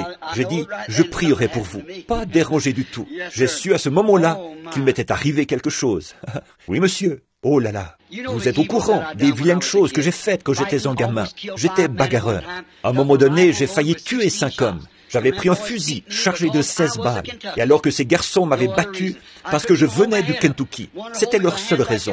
Je ne pouvais même pas garder la tête levée. L'un me tenait par les mains comme ceci, et l'autre se tenait là avec une pierre à la main. Il me frappait au visage jusqu'à ce que je sois presque mort. Il n'y avait absolument rien. Il m'appelait le petit Indien du Kentucky, parce que ma mère, quand elle était jeune, elle avait vraiment l'air d'une Indienne. Je regardais sa photo tout à l'heure, et qu'il savait qu'elle était de mère indienne. Alors, parce que j'étais du Kentucky et qu'elle était une squaw, il m'appelait le petit Indien du Kentucky. Et je n'y étais pour rien. Ce n'était pas ma faute si j'étais né au Kentucky. J'allais là-bas, à l'école. Je n'avais pas de vêtements à porter et les cheveux qui me descendaient dans le cou. Et maman avait pris la vieille veste de papa qu'il avait portée à son mariage. Elle l'a coupée et m'a confectionné un pantalon pour que je puisse porter ça quand je suis allé à l'école pour la première fois. Et elle m'a fait porter une paire de bas blancs et une paire de chaussures de tennis. Et elle disait, toi, tu as vraiment l'air d'un nul du Kentucky. Et tout. Et alors ces choses se sont poursuivies pendant toutes mes années d'école. Et quelques garçons, parce que je descendais la rue avec une jeune fille et que je portais ses livres, ils ne voulaient pas que je fasse ça. Alors ils sont venus me retrouver. Ils m'ont battu jusqu'à ce que je sois tout simplement inconscient. Je leur ai dit que s'ils me laissaient partir, je leur ai promis que je rentrerais tout droit à la maison. Alors ils m'ont lâché. Ils m'ont donné 4 ou 5 coups de pied, ils m'ont jeté à terre. Ils m'ont éraflé toute la figure. Et je suis rentré à la maison, comme ça, en passant à travers le champ de genêts. J'avais une petite carabine Winchester de calibre 22 posée au-dessus de la porte. J'ai levé le bras et j'ai pris cette carabine remplie de balles. J'ai traversé le fourrier de Robinier. Et je me suis caché près de la route, jusqu'à ce que ces 5 ou 6 garçons passent par là. J'ai tout simplement attendu qu'ils arrivent. Et quand ils sont arrivés là, ils causaient, ils disaient, « Ce mecton du Kentucky, à partir de maintenant, il va savoir où il est. » Ils parlaient comme ça. J'ai bondi devant eux. J'avais abaissé le chien de la carabine. J'ai dit, « Maintenant, lequel d'entre vous veut mourir le premier pour ne pas voir les autres ?» Ils se sont mis à hurler. J'ai dit, « Ne hurlez pas, parce que vous allez tous mourir, un à un. » Et je ne plaisantais pas.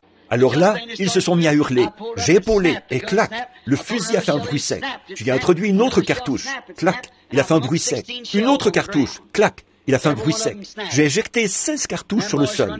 Pour chacune, un bruit sec. Et ces garçons qui couraient, qui poussaient des cris et s'enfuyaient à toutes jambes de l'autre côté de la colline. Et tout.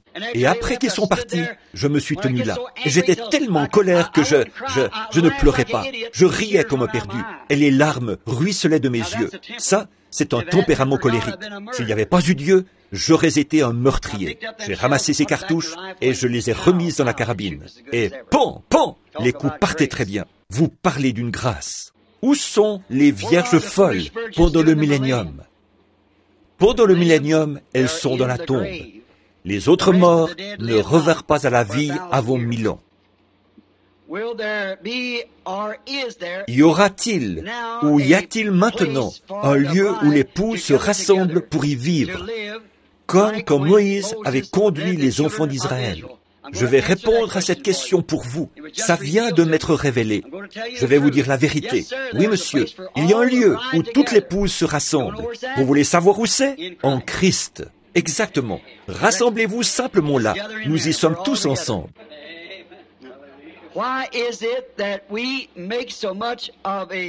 Pourquoi est-ce qu'on fait tout un plat de... je me fais gronder là. Tout un plat de l'habillement des femmes et de leurs cheveux coupés, mais qu'on ne dit rien des cheveux de l'homme, ni de la façon dont il s'habille. Eh bien, sœur, je vais me mettre d'accord avec vous sur une chose. Premièrement, la Bible dit qu'un homme ne doit pas avoir de longs cheveux. Et s'il avait de longs cheveux, je le lui dirais, tout comme je vous le dis, à vous, il a tort. Mais la plupart des hommes, beaucoup d'entre eux sont comme moi, ils n'en ont pas du tout. Mais la plupart des hommes se coupent les cheveux, ils ressemblent à des hommes. Et alors, s'ils ne le faisaient pas, on leur dirait de ne pas faire ça, de ne pas se laisser pousser les cheveux comme des cheveux de femme. Vous verrez ce qu'il en est quand nous parlerons du mariage et du divorce, des vœux et tout ça, quand nous prêcherons là-dessus. Tout un plat de choses comme l'habillement des hommes ou des femmes.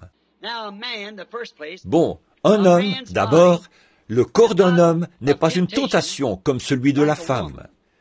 Bon, l'homme, cette espèce de gros spécimen, aux jambes poilues, aux genoux cagneux, à la grosse bedaine et tout.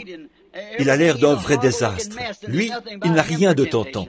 Je trouve que c'est un spectacle on ne peut plus grotesque que de voir ces hommes descendre la rue, jeunes ou vieux, vêtus de ces bikinis ou quoi, vous savez, descendre la rue comme ça. Je trouve que c'est le spectacle le plus dégoûtant que j'ai jamais vu. C'est vrai, je pense qu'il ne sait pas à quel côté de la race il appartient. Voyez, c'est vrai, un homme qui ferait une chose pareille. Et savez-vous quoi? Je viens d'apprendre, il y a quelques mois, que l'armée américaine allait s'habiller de cette façon-là. Eh oui, l'armée, l'année prochaine ou l'année d'après, ils vont tous porter le short. avec quelle bande de grands efféminés est-ce qu'on va se retrouver? Dieu a fait l'homme pour qu'il ait l'air d'un homme, qu'il agisse comme un homme et qu'il s'habille comme un homme. Il a fait la femme pour qu'elle fasse de même, qu'elle s'habille comme une femme, qu'elle agisse comme une femme et qu'elle soit comme une femme. À propos, ce matin, à propos de la question qui était posée à propos des hommes, s'ils désirent, si une femme a les cheveux très fins et qu'elle désire porter l'un de ces crépons, ou le nom que vous donnez à ça, je pense que c'est, ma femme porte ça. Elle dit que ses cheveux sont fins, et elle a quelque chose d'à peu près gros comme ça, qui ressemble à un petit pain rond assez gros. Elle enroule ses cheveux autour de ça, elle fait tenir ça avec des épingles. Bon, moi, je trouve que ça, il n'y a pas de mal à ça, pourvu que vos cheveux soient longs.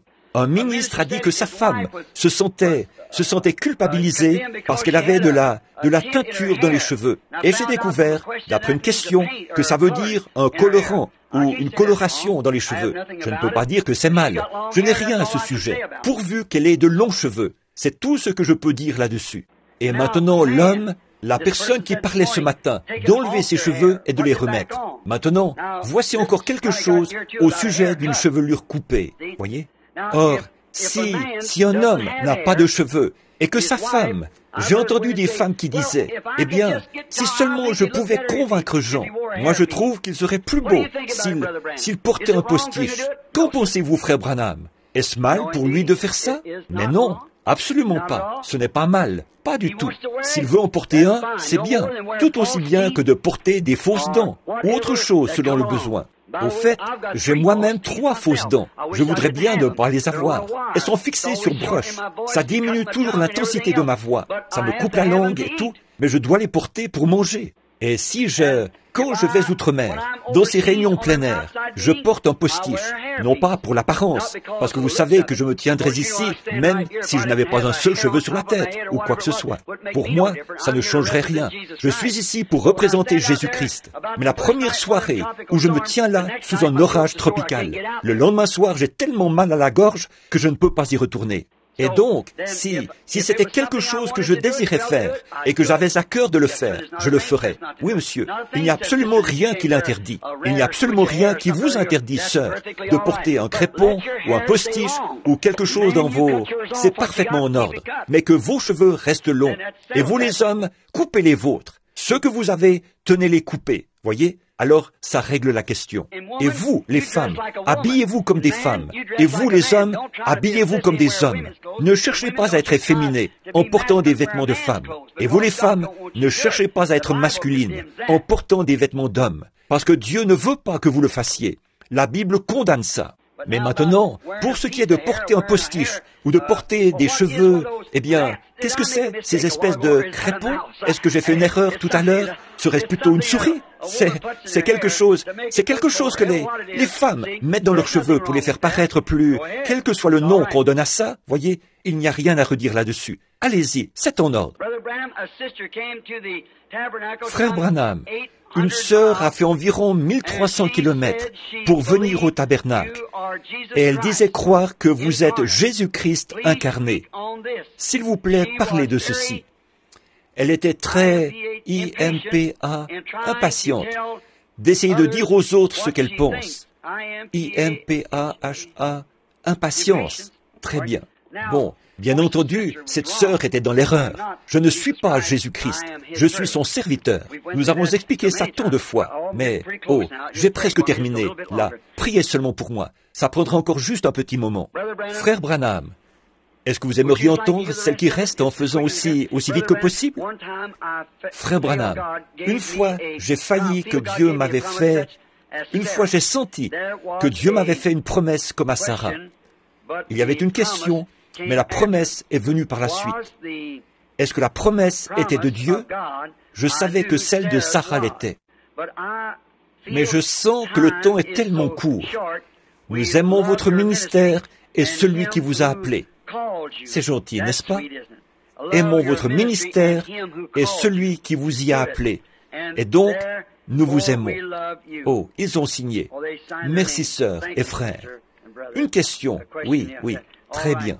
Maintenant, Dieu Vous pensez qu'il vous a fait cette promesse et que c'est arrivé comme à Sarah. Bien sûr, c'est le même Dieu. Il répond de la même façon. Et surtout, ne faites rien d'autre que croire que c'était de Dieu.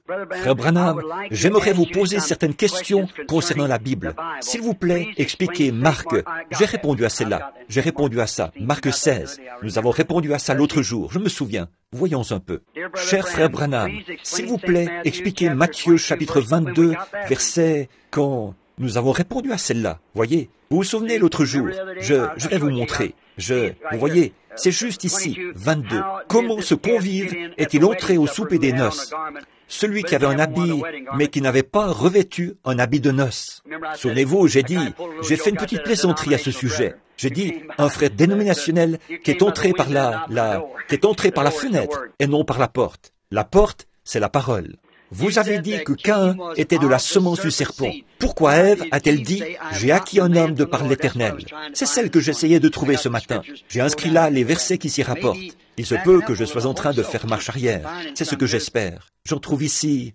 Frère Branham, mon mari, qui a été élevé dans la foi catholique, quand nous faisons nos dévotions, il veut prier à sa façon. J'ai répondu à ça. Vous vous souvenez? Oh, je suis en train de retrouver ces questions là-dedans maintenant. J'ai répondu à celle-là. Frère Branham, j'ai finalement intéressé ma sœur d'une des... J'ai répondu à ça. Une dame qui avait une sœur catholique. Frère Branham, dans 2 Timothée 4, quel est le don qui avait été donné par... J'ai répondu à celle-là. Combien se souviennent de ces questions? J'en ai quelques-unes qui ont été mélangées ici. Voyez? Nous est-il permis d'utiliser un moyen? C'est au sujet du contrôle des naissances. Je vais vous parler de ça en privé, vous voyez, comme je l'ai dit ce matin. Premièrement, les 5 vierges folles seront-elles sauvées pendant le... J'ai répondu à ça. Je suis en train d'aller à reculons. 1 minute. Soyez patient avec moi. Après avoir connu la voie, du moins la voie de la repentance et de la sanctification, j'ai répondu à celle-là. Vous vous souvenez? Puis de perdre ça. Celle-là aussi, j'y ai répondu. J'ai fait marche arrière. Quoi? Il va falloir que je les retrouve à mesure. Frère Branham, quelle est la signification de Matthieu 24-28? En quelque lieu que soit le cadavre, là s'assembleront les aigles. Vous vous souvenez que j'ai expliqué ça? Voyez, j'ai répondu à ça. Peut-être que j'ai répondu à toutes. Loué soit l'Éternel. C'est l'heure. Est-ce l'heure où l'épouse devra être avec vous pour... Bon, celle-là, j'y ai répondu. L'enlèvement. Peut-être que et celle-là, je sais que j'y ai répondu, parce qu'il y avait des notes inscrites au bas. Je m'en souviens. Eh bien, loué soit l'Éternel. Nous arrivons vraiment au bout, là. Voyons un peu. Étant donné qu'Acte 2.38 est la seule manière d'être baptisé, qu'en est-il de la multitude? J'ai répondu à ça. Ils ne l'ont jamais su à leur époque. C'est seulement maintenant que cela a été révélé. Une fois que vous savez ce qu'il faut faire. Celui qui sait faire ce qui est bien et qui ne le fait pas commet un péché. Frère Branham, est-ce mal de cultiver et de travailler dans le tabac? Je ne crois pas avoir répondu à ça. Bon, je suis contre le tabac. Je suis contre l'usage du tabac. Tout chrétien né de nouveau le sera. Un point, c'est tout. Parce que c'est mal. Nous savons que même la médecine déclare que c'est ce qui déclenche la plupart des cancers de la gorge et des poumons. C'est le tabac. Ils disent... Fumez des cigarettes à bout filtre. Maintenant, vous les hommes et les femmes qui fumez, ça vous induit simplement en erreur. Parce qu'on ne peut pas. Eh bien, la seule chose qu'ils font, quand on achète des cigarettes à bout filtre, il faut en acheter plus, parce qu'elles ne laissent passer qu'un certain pourcentage de fumée. En effet, tout le monde vous dira, j'ai entendu la conférence là-dessus, à l'exposition internationale qui a eu lieu dans l'État de Washington l'an dernier, quand j'étais là-bas à l'exposition internationale. Et des médecins qui étaient là, de toutes les parties du monde, ont expliqué ce qu'il en était. Ils ont dit qu'on ne peut pas avoir de fumée sans goudron, et qu'on ne peut pas, et si on a de la fumée, on a du goudron. Et ils ont dit que personne ne vous trompe au sujet des cigarettes à bout filtre, car alors que vous en auriez fumé une des autres pour satisfaire le désir que vous avez pour les cigarettes, vous en fumerez 2 ou 3 de celles-là. C'est seulement un bobard public, un bobard publicitaire à la radio et à la télévision. Mais pour ce qui est de travailler dans le tabac ou de cultiver du tabac, maintenant, vous les frères du Kentucky qui cultivez du tabac, eh bien, je dirais une chose, si ça vous culpabilise de le faire, ne le faites pas. En effet, je ne voudrais pas faire quoi que ce soit qui, en sachant que ça contribue à la mort d'autrui. C'est mal de faire boire de l'alcool à son prochain, donc ce serait mal de fabriquer des boissons alcooliques. Mais maintenant, permettez-moi de dire quelque chose d'autre. Maintenant, pour ce qui est de le cultiver, le tabac, vous savez, la nicotine est aussi utilisée dans des produits médicaux. Et saviez-vous que vous cultivez du maïs qui sert à la fabrication du whisky, du blé et de l'orge qui servent à la fabrication du whisky? Pas vrai? Très bien. Voyez, vous ne savez pas à quelle fin ils vont utiliser ça. Mais bon, nous cultivons du maïs, et nous pouvons penser, en cultivant du maïs, qu'il pourra servir à faire des flocons de maïs, et de la nourriture pour les gens, du pain de maïs, et ainsi de suite. Mais ils fabriquent aussi des boissons intoxicantes avec ça. Vous voyez? Alors, on ne sait plus trop ce qu'il faut faire. Et vous cultivez, vous avez un jardin de lys. Vous savez ce qu'on fait avec le lys? On en tire de l'opium. Vous savez ce qu'on fait avec la laitue? La même chose. Il y a aussi de l'opium dans la laitue. Avez-vous déjà mangé de la laitue et remarqué comme vous vous sentez calme pendant un petit moment? C'est l'opium qu'il y a dedans. Savez-vous qu'il y en a aussi dans les oignons? Bien sûr. Alors vous voyez, ça dépend du but dans lequel vous le faites. Mais je dirais ceci, en tant que frère chrétien qui s'adresse à un frère chrétien, si vous avez un champ de tabac, vendez-le à quelqu'un d'autre et tentez votre chance avec le maïs. Je crois que ce serait mieux, vous voyez, parce que sans doute qu'ils cultivent ça pour... Mon mari était marié à une alcoolique adultère. J'ai répondu à ça. Elle vient de... Je vous ai dit d'où elle venait. C'est loin d'ici. J'ai répondu à cette question-là. Et maintenant, voyons un peu. La femme d'Apocalypse 12. J'ai répondu à celle-là, oui. J'ai répondu à cette série de questions-là. Voyons un peu. Ça, c'est fait. Celle-là, j'y ai répondu. C'est au sujet d'Apocalypse 12, ce qu'elle était. Voyons un peu. Frère Branham, nous avons 2 enfants qui vont à une église dirigée par une femme prédicateur. Nous savons qu'elle est complètement à côté de la parole. Nos enfants subissent cette forte influence. Comment devons-nous nous y prendre pour leur dire que ceci est une erreur? Je vous l'ai dit déjà. J'ai répondu à ça. Et allez-y doucement. Que diriez-vous si je sais que cette personne se trouve ici. Si je crois savoir qui est cette femme, que diriez-vous si je vous disais qui c'est? Le règne du millénium sera-t-il de 1000 ans ou seulement d'une certaine période de temps? J'ai répondu à celle-là ce matin même. Voyez, c'est 1000 ans. Très bien. Frère Branham, le problème de... Oui, j'ai répondu à ça. Le blé est livré. Vous vous souvenez que nous avons répondu à celle-là. Je crois que nous arrivons au bout maintenant. Il se peut que j'ai remis quelques-unes d'entre elles dans le paquet. Voyons un peu. Même chose. Frère Branham, je suis la mère de 6 beaux enfants et mon mari désire que j'aille travailler quelque temps pour l'aider financièrement. Est-ce que je devrais le faire? Aussi, veuillez prier Dieu de m'accorder la foi que de me donner Abraham est une foi semblable comme celle d'Abraham, de Daniel et des enfants hébreux. Un chrétien devrait-il cultiver du tabac? Je viens d'expliquer ça. Brother Branham, is it wrong for a woman to shave her legs? Am I seeing that? Et, frère Branham, est-ce mal pour une femme de se raser les jambes? Est-ce que j'ai bien vu? Est-ce que c'est bien ça qui est dit là? Je n'arrive pas à... Je ne sais pas. Je vous laisse le soin de décider. Est-ce qu'aujourd'hui, la limitation de la famille, c'est mal? Cela veut-il dire de pratiquer le contrôle absolu des naissances? J'ai répondu à ça, bien entendu, individuellement. Voyons un peu. Si une femme qui est dans le péché obtient un divorce, se remarie et... J'ai répondu à ça. Vous vous souvenez, j'ai dit, laissez les cas de divorce jusqu'à ce que... J'ai une amie que j'aime beaucoup.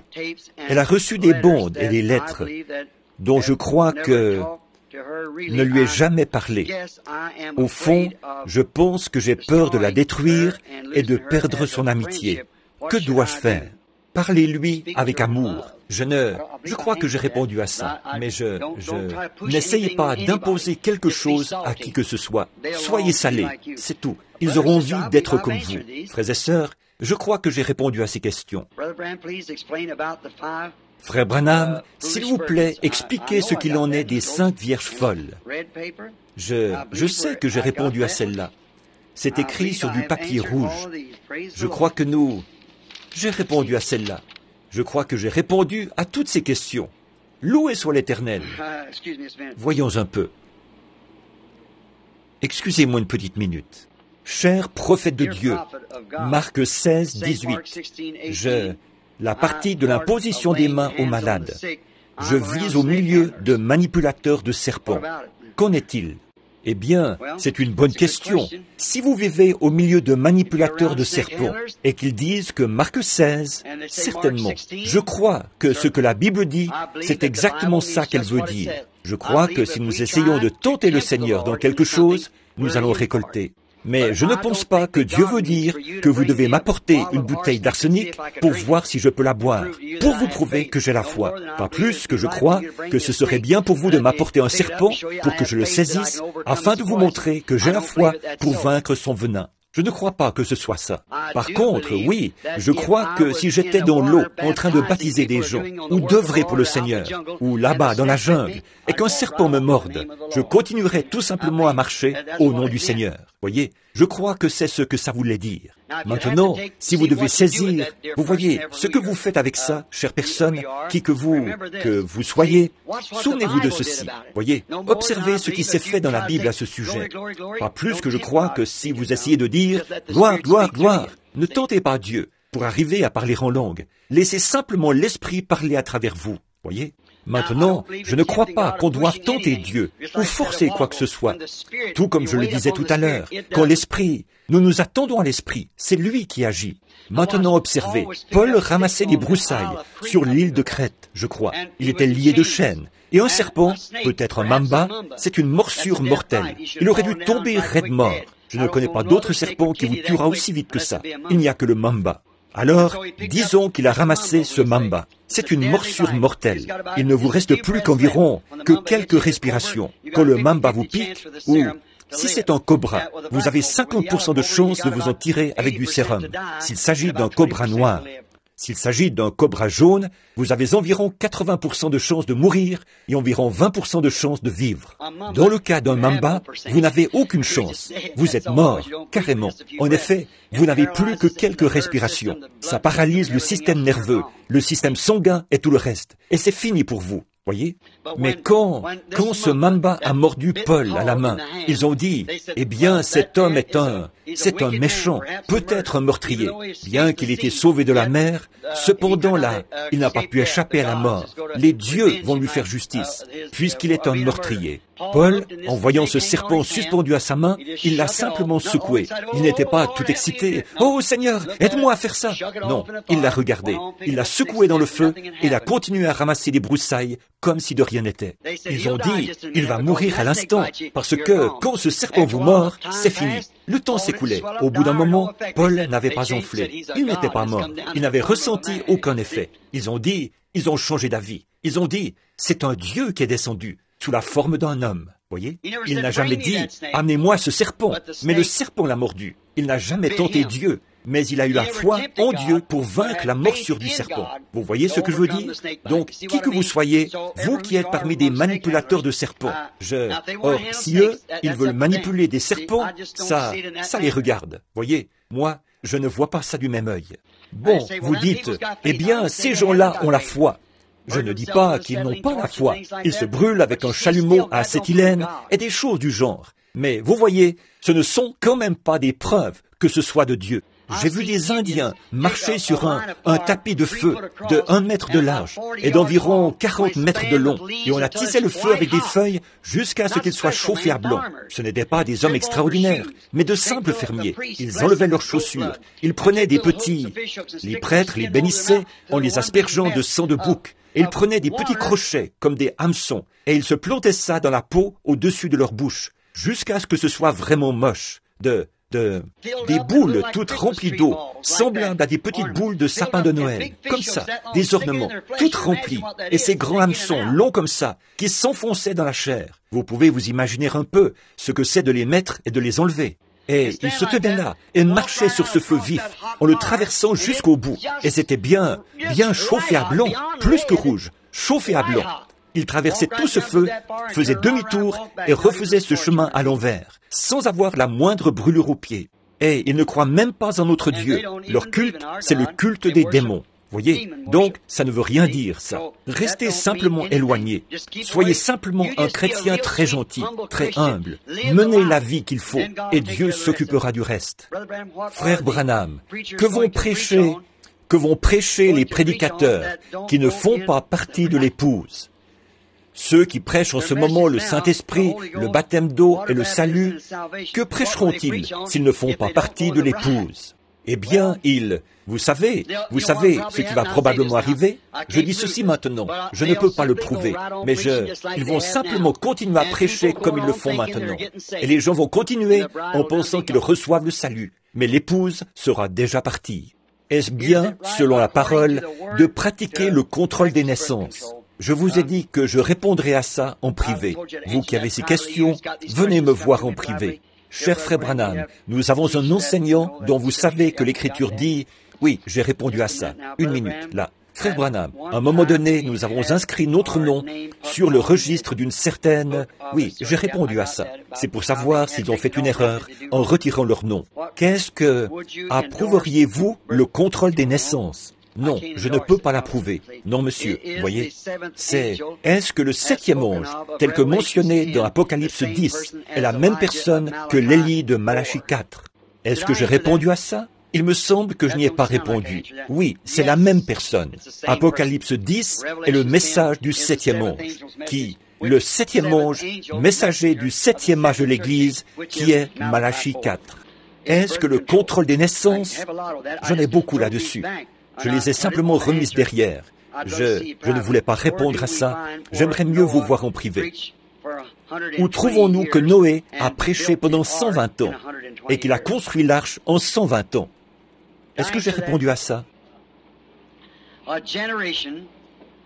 Une génération où le temps alloué sur terre à l'homme était de 120 ans, période que Noé a prise pour construire l'arche, laquelle période était considérée comme une génération en ce temps-là.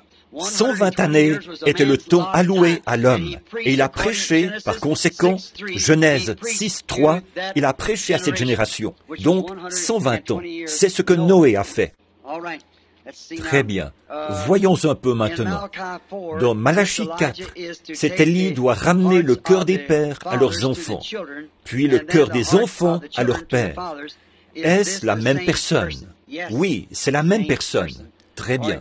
Oh, attendez une minute. Non, pardon, excusez-moi. Juste, vous voyez comme le Saint-Esprit a saisi ça pour moi? Non, je pensais qu'il était dit que... Voyez, ce dont il s'agissait dans Malachie 3, là, j'envoie mon messager devant ma face, c'était Élie. Dans Malachie 4, voilà qu'il est dit, voici, j'envoie Élie. Dans Malachie 3, il devait amener un messager, envoyé devant la face du Seigneur Jésus. Et c'était Jean. Combien comprennent ça?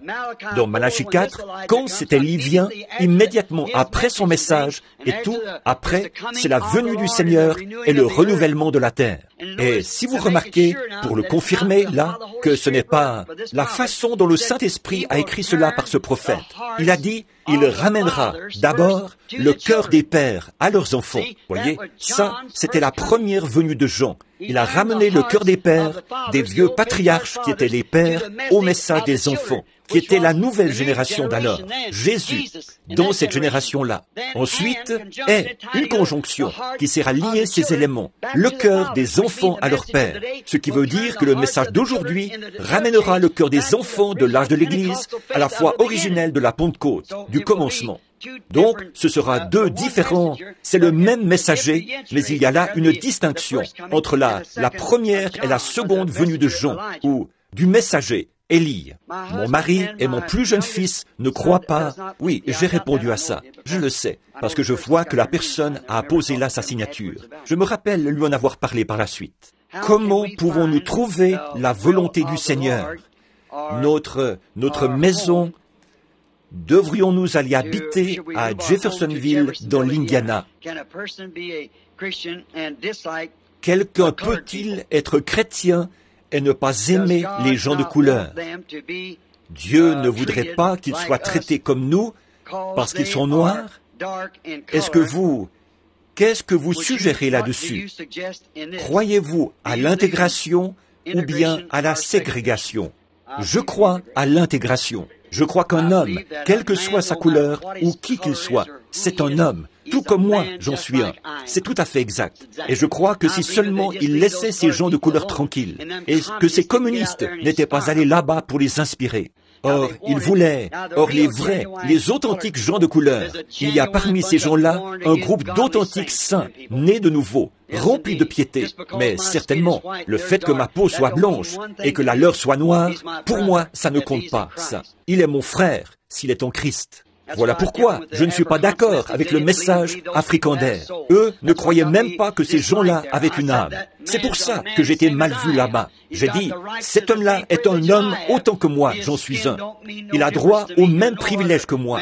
Sa peau, ça ne change rien. Ça, pour moi, ni pour tout homme qui est né de nouveau de l'Esprit de Dieu.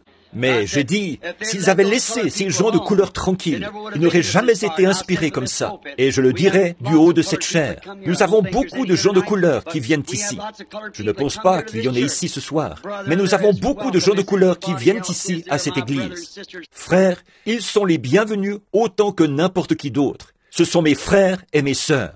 Et il y a parmi les gens de couleur quelques-uns des gens les meilleurs que j'ai jamais rencontrés de ma vie. Et parmi eux aussi, il y a des renégats, tout comme parmi les gens de race blanche, ou de race jaune, ou de race brune. Oh oui. Par contre, je ne suis pas pour les mariages mixtes. Je crois qu'un homme blanc ne devrait pas se marier avec une jeune fille de couleur, ni une jeune fille de couleur se marier avec un homme blanc, ni une personne de race jaune se marier avec une personne de couleur, ou avec une personne de race blanche, ou...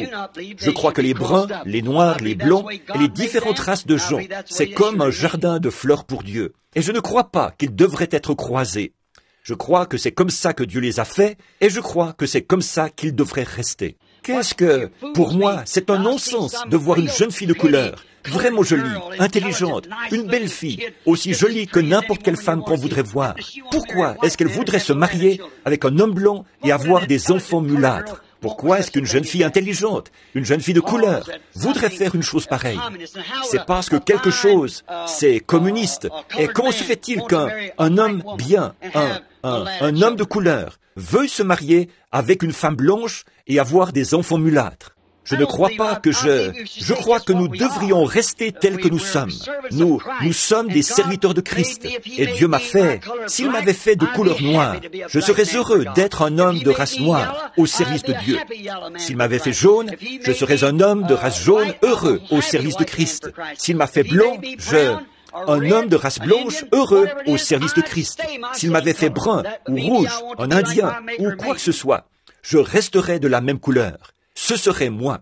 Je veux être comme mon Créateur m'a fait. Là-bas, ce jour-là, à Shreveport, quand ce soulèvement s'est produit, et qu'il y avait là tous ces jeunes gens de couleur, inspirés par le communisme, je vous l'ai dit ici, de cette chair, jamais personne n'a causé un aussi grand déshonneur aux gens de couleur que Martin Luther King. C'est vrai, cet homme va conduire des milliers d'entre eux à un massacre. C'est vrai, c'est inspiré par le communisme. Je vais vous prouver ce que j'avance. J'avais dit ça il y a environ 2 ans. Regardez ce qui est en train de se produire en ce moment. Ils ont dit qu'ils luttaient pour l'intégration. Et quand la loi leur a accordé l'intégration, et vous, qui n'êtes pas pour l'intégration, vous devriez avoir honte. Notre nation permet l'intégration, et nous devrions faire ce que le grand patron dit de faire. C'est tout à fait exact. Et maintenant, vous dites de ne pas entrer dans certains endroits, et ainsi de suite, ou dans certains magasins, ou de devoir s'asseoir à l'arrière de l'autobus, et tout ça. Non, monsieur, la loi dit qu'ils sont pareils à nous, donc nous sommes pareils à eux. Donc, agissons en conséquence. Montrons-le par notre manière d'être. Et c'est exactement ce que croient tous ceux qui sont véritablement nés de nouveau. C'est ça, je crois, qu'il y a dans leur cœur. Je n'ai jamais eu autant de compassion pour des gens comme j'en ai pour ces pauvres gens de l'Afrique, à cause de la façon dont ils ont été traités. Et je ne crois pas à ce genre de choses-là. Je suis du Sud. Je suis né là-bas, de l'autre côté de la rivière. Mais je suis comme Abraham Lincoln. Je suis venu ici parce que je crois que les hommes sont nés égaux. C'est vrai. Je ne crois pas qu'on doive séparer les gens et ce genre de choses-là, alors que ces gens, baptisés du Saint-Esprit et tout. Mais regardez, c'est vrai, ces authentiques gens de couleur, qui sont des chrétiens nés de nouveau, ce n'est pas eux qui causent tous ces ennuis. Vous voulez les condamner pour ça. Mais que dire de certains de nos jeunes renégats de race blanche? Voyez, maintenant, ce qui est bon pour l'un l'est aussi pour l'autre. Voyons donc, nos jeunes de race blanche causent 2 fois plus d'ennuis qu'eux. C'est tout à fait exact. Où est-ce que ça se passe? Dans nos universités et établissements de ce genre. Quelques-uns de nos gens les plus instruits sont à l'origine de ces choses. Voyez? Eh bien, qu'est-ce que c'est? Maintenant, pour vous montrer que c'est le communisme, et non pas ces gens de couleur. C'est toujours de cette façon-là que le communisme s'est introduit pour prendre le contrôle. Ils font ça dans chaque nation. C'est comme ça qu'ils s'y prennent. Ils vous amènent à vous battre les uns contre les autres. Une révolution. Puis, ils s'emparent du pouvoir sans qu'il y ait un seul coup de feu. Ils ne veulent pas faire sauter ce pays. Ils le veulent pour eux. Ils peuvent s'y infiltrer. Et maintenant, ils ont vu une circonstance qui s'y prêtait bien. Ils savent ce qu'a été la vieille révolution. Alors, ils ont eu l'idée de commencer une autre révolution. Pour vous prouver que ce que j'avance, c'est bien évident. Après qu'ils ont eu l'intégration, maintenant ils l'ont par des moyens légaux, légalement. Maintenant, ils causent plus d'ennuis qu'ils en ont causé au départ. Voyez, ça montre que c'est le communisme, et non pas ces précieuses âmes qui sont nées de l'Esprit de Dieu. Est-ce que nous pouvons encore brûler d'ardeur et prêcher l'Évangile? Ou est-ce que ce temps est terminé? Non, continuez à prêcher de toutes vos forces. Frères, ne lâchez pas, je vous donne mon appui. Frère Branham, quand vous avez prophétisé de ne pas manger d'œufs, de ne pas vivre dans la vallée, était-ce une prophétie juste pour vous ou pour l'Assemblée?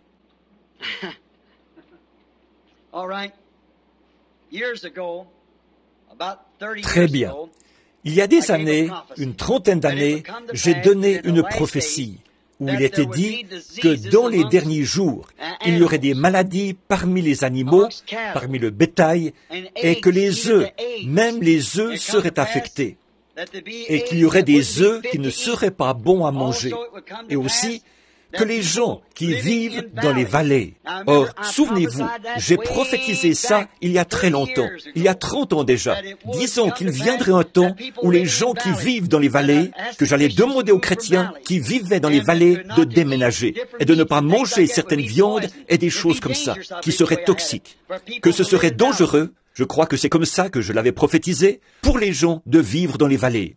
Or ça, c'était avant qu'il y ait des retombées radioactives, ou qu'on sache quoi que ce soit au sujet des retombées radioactives. Mais c'était le Saint-Esprit qui m'avertissait. Et aujourd'hui, même notre bétail, vous voyez qu'on en a retiré du marché, il est vaporisé de DDT, ce qui a introduit quelque chose dans les vaches. Remarquez encore, toute cette affaire d'hybridation et toutes ces choses qu'ils font, c'est carrément en train de faire dégénérer la race humaine. 30%, 20 ou 30%, a dit le Reader's Digest, des patients de l'hôpital se retrouvent là à cause des médecins. Ils vont vous donner un médicament pour vous débarrasser d'une certaine chose, et ça va causer quelque chose d'autre ailleurs. Et avez-vous remarqué les œufs? L'année dernière, des centaines de personnes de Louisville et de Jeffersonville sont tombées malades et ont été hospitalisées parce qu'elles vomissaient après avoir mangé des œufs que les poules d'ici, dans la vallée, les œufs de la vallée avaient été touchés par des retombées radioactives. Ça empoisonne l'herbe et tout le reste. Tout est contaminé. Mais voici où se trouve la réponse, mon frère. Je crois de tout mon cœur qu'il est écrit dans l'Écriture qu'aucun aliment ne devrait être pris sans action de grâce, car il est sanctifié par la parole de Dieu et par la prière. Voyez? Si vous en mangez, dites, « Seigneur Jésus, tu as préparé cette nourriture pour moi. Maintenant, c'est avec foi que je sanctifie cette nourriture pour qu'elle fortifie nos corps. Ensuite, mangez-la, car tout ce que nous faisons, nous le faisons par la foi. » Cher frère Branham, des motifs pour divorcer d'un mari ivrogne. Je n'aime pas parler de ça. Du divorce. Je vais en parler un peu plus tard.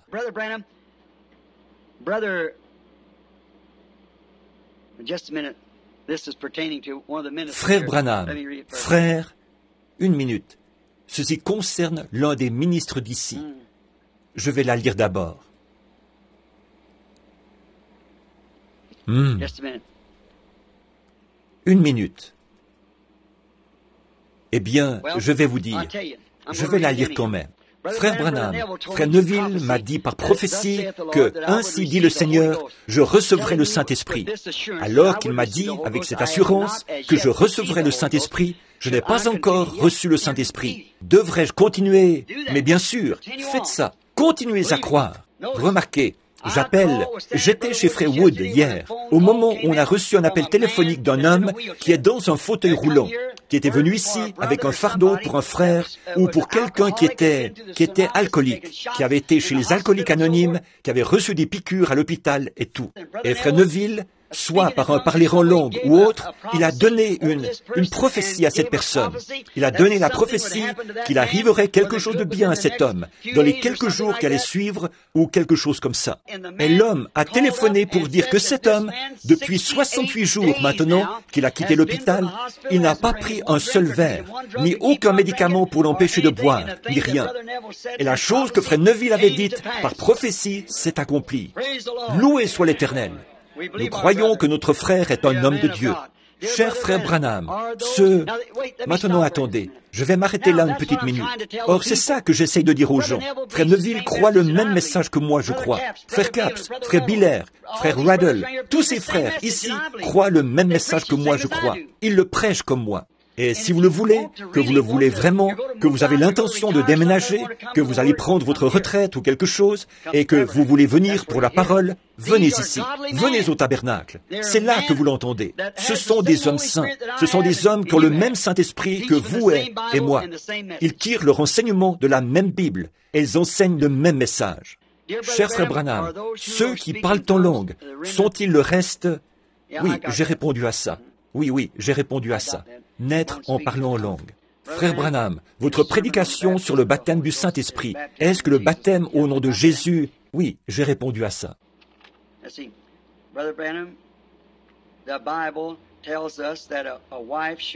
Voyons un peu. Frère Branham, la Bible nous dit qu'une femme doit obéir à son mari. Je suis une chrétienne et mon mari est un pécheur. Il fait tout ce qu'il peut pour me persécuter et pour m'empêcher d'aller à l'église et de lire ma Bible. Et il nie la parole. Que dois-je faire? Ce que vous devez faire? Maintenant, écoutez, vous êtes censé obéir à votre mari. Ça, c'est la parole. Maintenant, s'il vous dit et qu'il vous défend de lire la Bible, d'aller à l'église ou quelque chose comme ça, vous n'avez pas à obéir à ça, parce que celui qui ne quittera pas son père, sa mère, son mari, sa femme ou quoi que ce soit pour me suivre n'est pas digne de moi. Pas vrai? Non, les hommes sont censés, un homme n'est pas censé user de cette autorité sur une femme simplement parce qu'il est son chef. Dieu est son chef au-dessus de vous, frère. Voyez? Et si votre femme fait quelque chose de mal, alors vous avez le droit de le lui dire, et elle est censée vous écouter. Mais vous n'avez pas le droit de la battre, de la harceler ou de faire ces choses-là. Non, Dieu a donné à l'homme une aide, pas un paillasson. Souvenez-vous, elle a été votre petite chérie. Elle devrait toujours le rester. Quand et où le peuple de Dieu se rassemblera-t-il pour la parole de la fin? En Christ. Eh oui. Pour le dernier jour, ils se rassembleront en Christ. Ne l'oubliez pas maintenant. Nous avons un lieu de rassemblement. Nous l'avons parfaitement. On nous appelle, maintenant voici la question de l'autre jour. On nous appelle des oiseaux impurs parce que nous allons à l'église de Junior Jackson. Parfois, parce que nous sommes avec ils n'observent pas les nouveaux règlements de l'église, établis ici à l'église. Sommes-nous en dehors de la volonté parfaite de Dieu en allant là de temps en temps? Non, monsieur. Je crois que Junior Jackson est un homme de Dieu. Je l'ai déjà expliqué. Je crois... Bon, nous ne sommes pas d'accord sur l'ordre de l'Église. Maintenant, je crois que Junior, eh bien, combien connaissent Junior Jackson? Eh bien, nous savons que c'est un homme saint. Il croit ce message, tout comme moi, et il croit ces choses.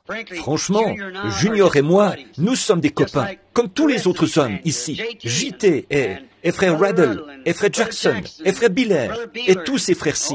Nous sommes tous ensemble. Maintenant, il se peut que nous ne soyons pas d'accord sur tout, vous voyez. Mais nous croyons ce même message, vous voyez, et nous nous serrons les coudes. Il y a aussi frère Hume, là, qui est missionnaire. Et il y en a tellement que parfois, je n'arrive même pas à tous les nommer. Mais quand même, vous savez que je parle aussi de vous, frère, bien sûr. Vous aimeriez abandonner le métier d'infirmière. J'ai posé celle-là. Vous vous en souvenez? C'est une gentille et chère sœur qui désirait se renseigner au sujet du métier d'infirmière. Quand j'étais jeune, je disais à tout le monde que je voulais devenir prédicateur. J'ai répondu à ça. Ça aussi, j'ai répondu. Alors, que doit-il faire à ce sujet aujourd'hui? Eh bien, ceci, c'est une lettre d'un ministre, ouvrier pour Christ, qui n'est pas... C'est juste une lettre personnelle pour moi.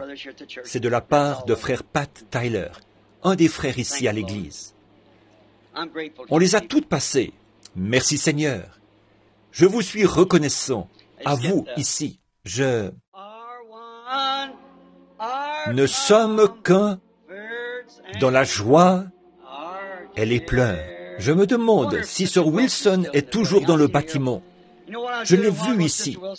Vous savez ce que je faisais tout à l'heure, Sir Wilson?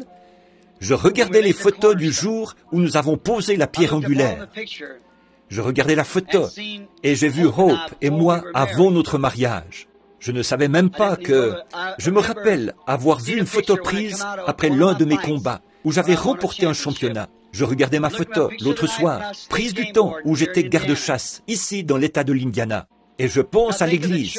Vous savez, je pense qu'il ne reste ici ce soir peut-être pas plus d'une personne de ce groupe. Combien sont ici de ceux qui étaient à l'époque où nous avons posé la pierre angulaire, là, au commencement? Levez la main. Mon frère et Sir Wilson, je veux vous demander quelque chose à tous les deux. Vous souvenez-vous comment nous avons tous commencé? Vous souvenez-vous du vieux sol, quand il était plein de boue? Nous avions de vieilles fenêtres qui branlaient. Nous avions 80 cents pour démarrer ça. C'était plein de mauvaises herbes. Et tout ceci, c'était comme de la forêt, ici derrière nous, quand nous l'avons construit, le tabernacle. Regardez tous ceux d'entre nous qui ont fait leurs vœux et qui ont défilé ici devant l'autel. Nous les avons vus venir et partir, l'un après l'autre. Avez-vous remarqué ceux qui sont restés avec le message, comment ils sont partis? Maintenant, pensez à ceux qui ont abandonné le message, comment eux sont partis. Pensez-y. Nous voici ce soir, après tout ce groupe-là, qui était 3 fois plus nombreux que ce que nous avons maintenant ici, même à nos réunions où il y a le plus de monde. Pensez-y, alors que des autobus scolaires étaient parqués partout dans le voisinage, et d'un bout à l'autre de ce terrain, venant de partout. Et on installait même des tentes pour le surplus de gens. Et encore là, on n'arrivait pas à placer tous les gens qui se rassemblaient ici. Je n'étais qu'un jeune prédicateur. Voyez? Et de ces milliers de gens que nous avons eus, nous ne sommes plus que 3 ici, ce soir. Je me souviens de Sir Wilson, quand on m'avait appelé à son chevet, alors qu'elle se mourait de la tuberculose. Elle faisait une hémorragie, au point que les draps et les tailles d'oreiller avaient été déposés dans le coin, imbibés de sang. Je me souviens que le Saint-Esprit a arrêté le sang. Quelques jours plus tard, je l'ai baptisé dans la rivière Ohio, dans l'eau glacée, au nom de Jésus-Christ. Et je l'ai fait asseoir à l'arrière de ma décapotable, un vieux roadster. Et je l'ai conduite d'Utica, c'est bien ça, n'est-ce pas, Oui, Sœur Hope, ma femme, et cette sœur étaient assises sur le siège avant d'un petit roadster. Ma mère et Sœur Snelling étaient assises à l'arrière. J'ai leurs photos. Sœur Snelling, maman et les autres, Madame Weber, Madame, ma belle-mère, nous tous qui étions là, et Meda, qui n'était qu'une petite fille.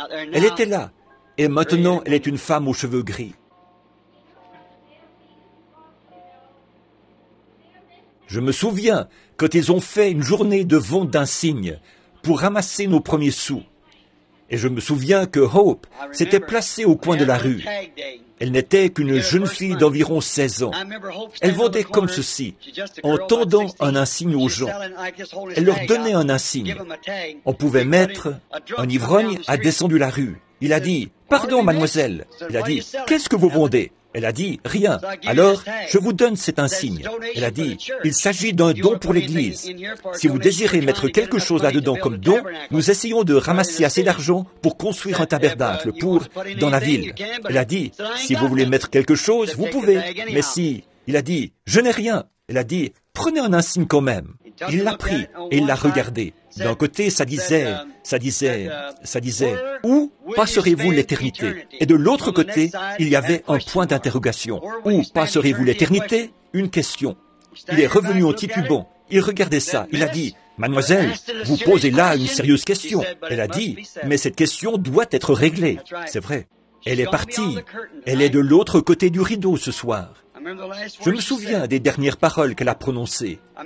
Je me souviens de ce que moi, je lui ai dit. Je m'en souviens. Oui, monsieur.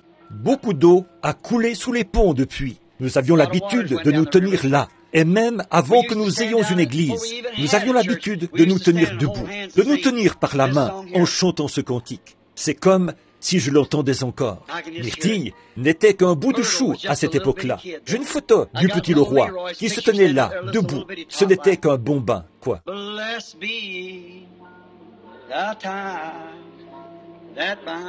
Béni soit le lien qui nous unit en Christ.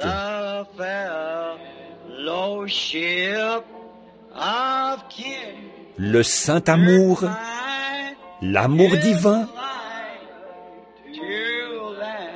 que verse en nous l'Esprit. Pendant que nous chantons ça, beaucoup d'entre eux sont là-bas. Ils attendent sa venue. Nous nous séparons. Cela nous remplit de tristesse. Vous aimez-vous les uns les autres à ce point-là? Mais nos cœurs seront toujours unis dans l'espoir de nous revoir. Frère Freeman, vous, c'était tout près de cette époque-là, n'est-ce pas? Je pensais à ça. Je vous ai connu que nous allions chez Frère Roy. Vous vous souvenez des Hadcock? J'ai celle de Kenneth. Comment s'appelait sa sœur? J'ai leur photo. Nous étions tous debout là, nos bras les uns autour des autres, devant le bâtiment, avec le docteur Roy E. Davis, le pasteur. Je les regardais tout à l'heure. Doc nous a apporté les vieilles photos. Ça m'a fait tout drôle en dedans. Maintenant, beaucoup d'entre eux sont partis. Vous voyez? Partis. Ce sera bientôt à notre tour de partir. Voyez? Mais quand nous nous séparons, cela nous remplit de tristesse.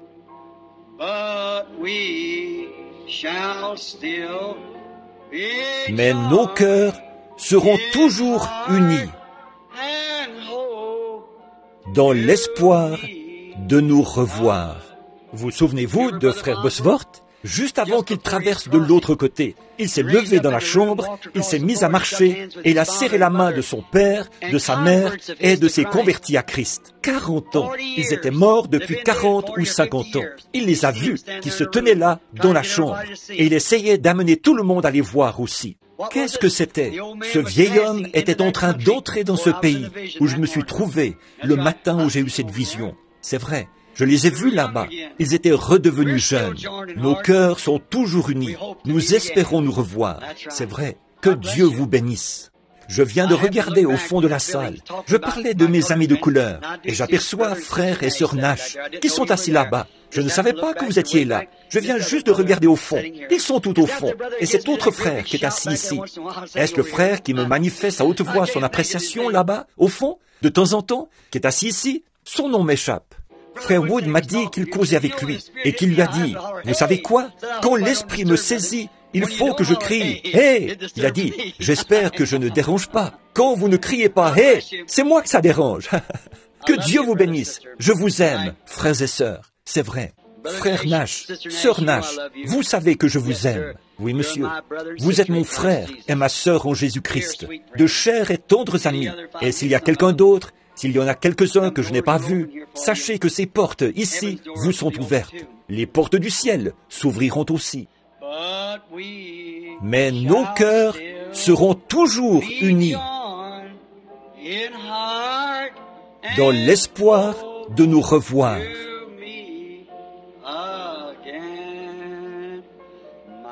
Ma foi regarde à toi maintenant. Chantons-le. Chantons encore une fois. C'est maintenant l'heure de rentrer à la maison.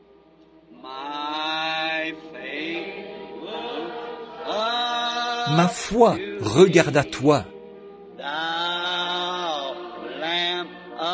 Toi, agneau du calvaire. Ô Sauveur divin, écoute ma prière. Efface mon péché.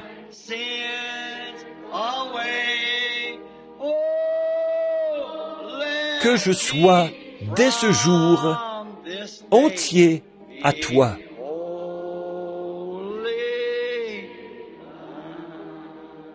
Essayons encore, saint, saint, là, d'accord? Donnez-nous la note, sœur. Oh, le connaissez-vous? Vous vous souvenez quand sœur Gertie et les autres chantaient ça? Le jour s'éteint à l'ouest, le ciel a béni la terre est bénie. Comme j'aime le coucher du soleil du soir, quand il descend, que les oiseaux lancent leur dernier appel. Et c'est ce qui doit arriver à chacun de nous.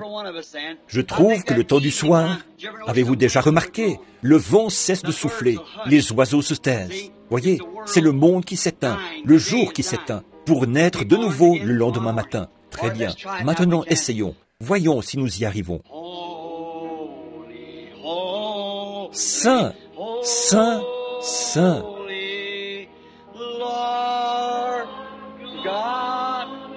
Dieu très puissant. Lis, monte ici une minute. Je crois que je ne le connais pas sur cet air-là. Je vais essayer sans musique. Voyez, voyons si nous pouvons y arriver. Maintenant, je sais, il se peut que je ne le chante pas comme il faut. Voyez, aidez-moi là. Chacun de vous maintenant. Saint, saint, saint.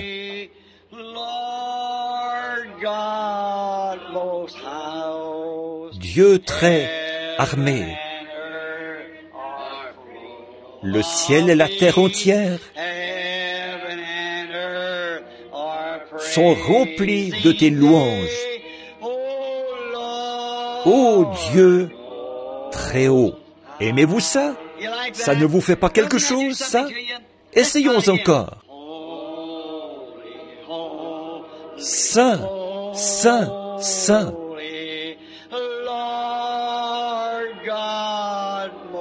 Dieu très haut.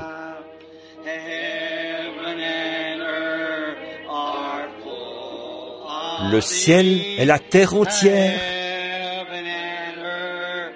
sont remplis de tes louanges. Ô Dieu très haut. J'aime ça, pas vous? Oh, comme j'aime ces bons vieux chants. Il y a quelque chose que j'aime dans ces chants. Vous pouvez garder tous vos petits chants saccadés, tant que vous voudrez. Donnez-moi ça. C'est ça que j'aime. Au-delà du voile déchiré et tous les autres jolis chants comme celui-là, j'aime ces chants-là. Je pense que chanter fait partie de l'adoration. Oui, monsieur, chanter les louanges de l'Éternel. Très bien maintenant, le cantique que nous avons l'habitude de chanter en nous séparant. Revêt-toi du nom de Jésus. Maintenant, que le Seigneur vous bénisse, alors que nous nous levons. Revêt-toi du nom de Jésus. Ô toi, enfant de tristesse, il va te procurer la joie.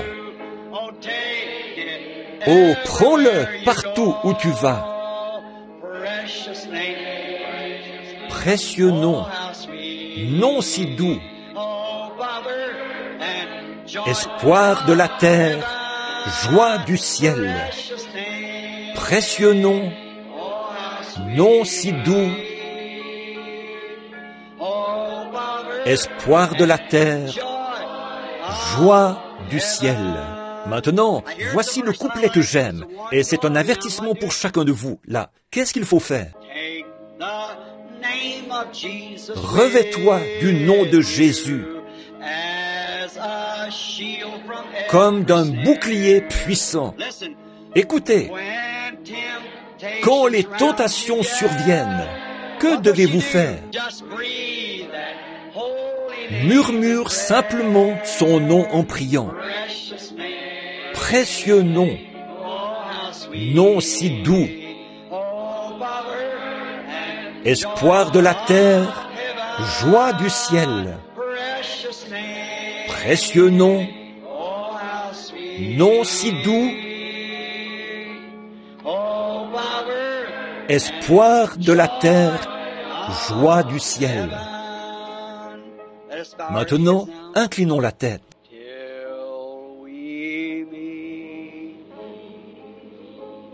Jusqu'à ce que nous nous revoyions. till we meet réunis aux pieds de Jésus, until we meet. jusqu'à ce que nous nous revoyions, jusqu'à ce que nous... Seigneur Jésus, bénis mon cher frère et guéris-le maintenant, au nom de Jésus.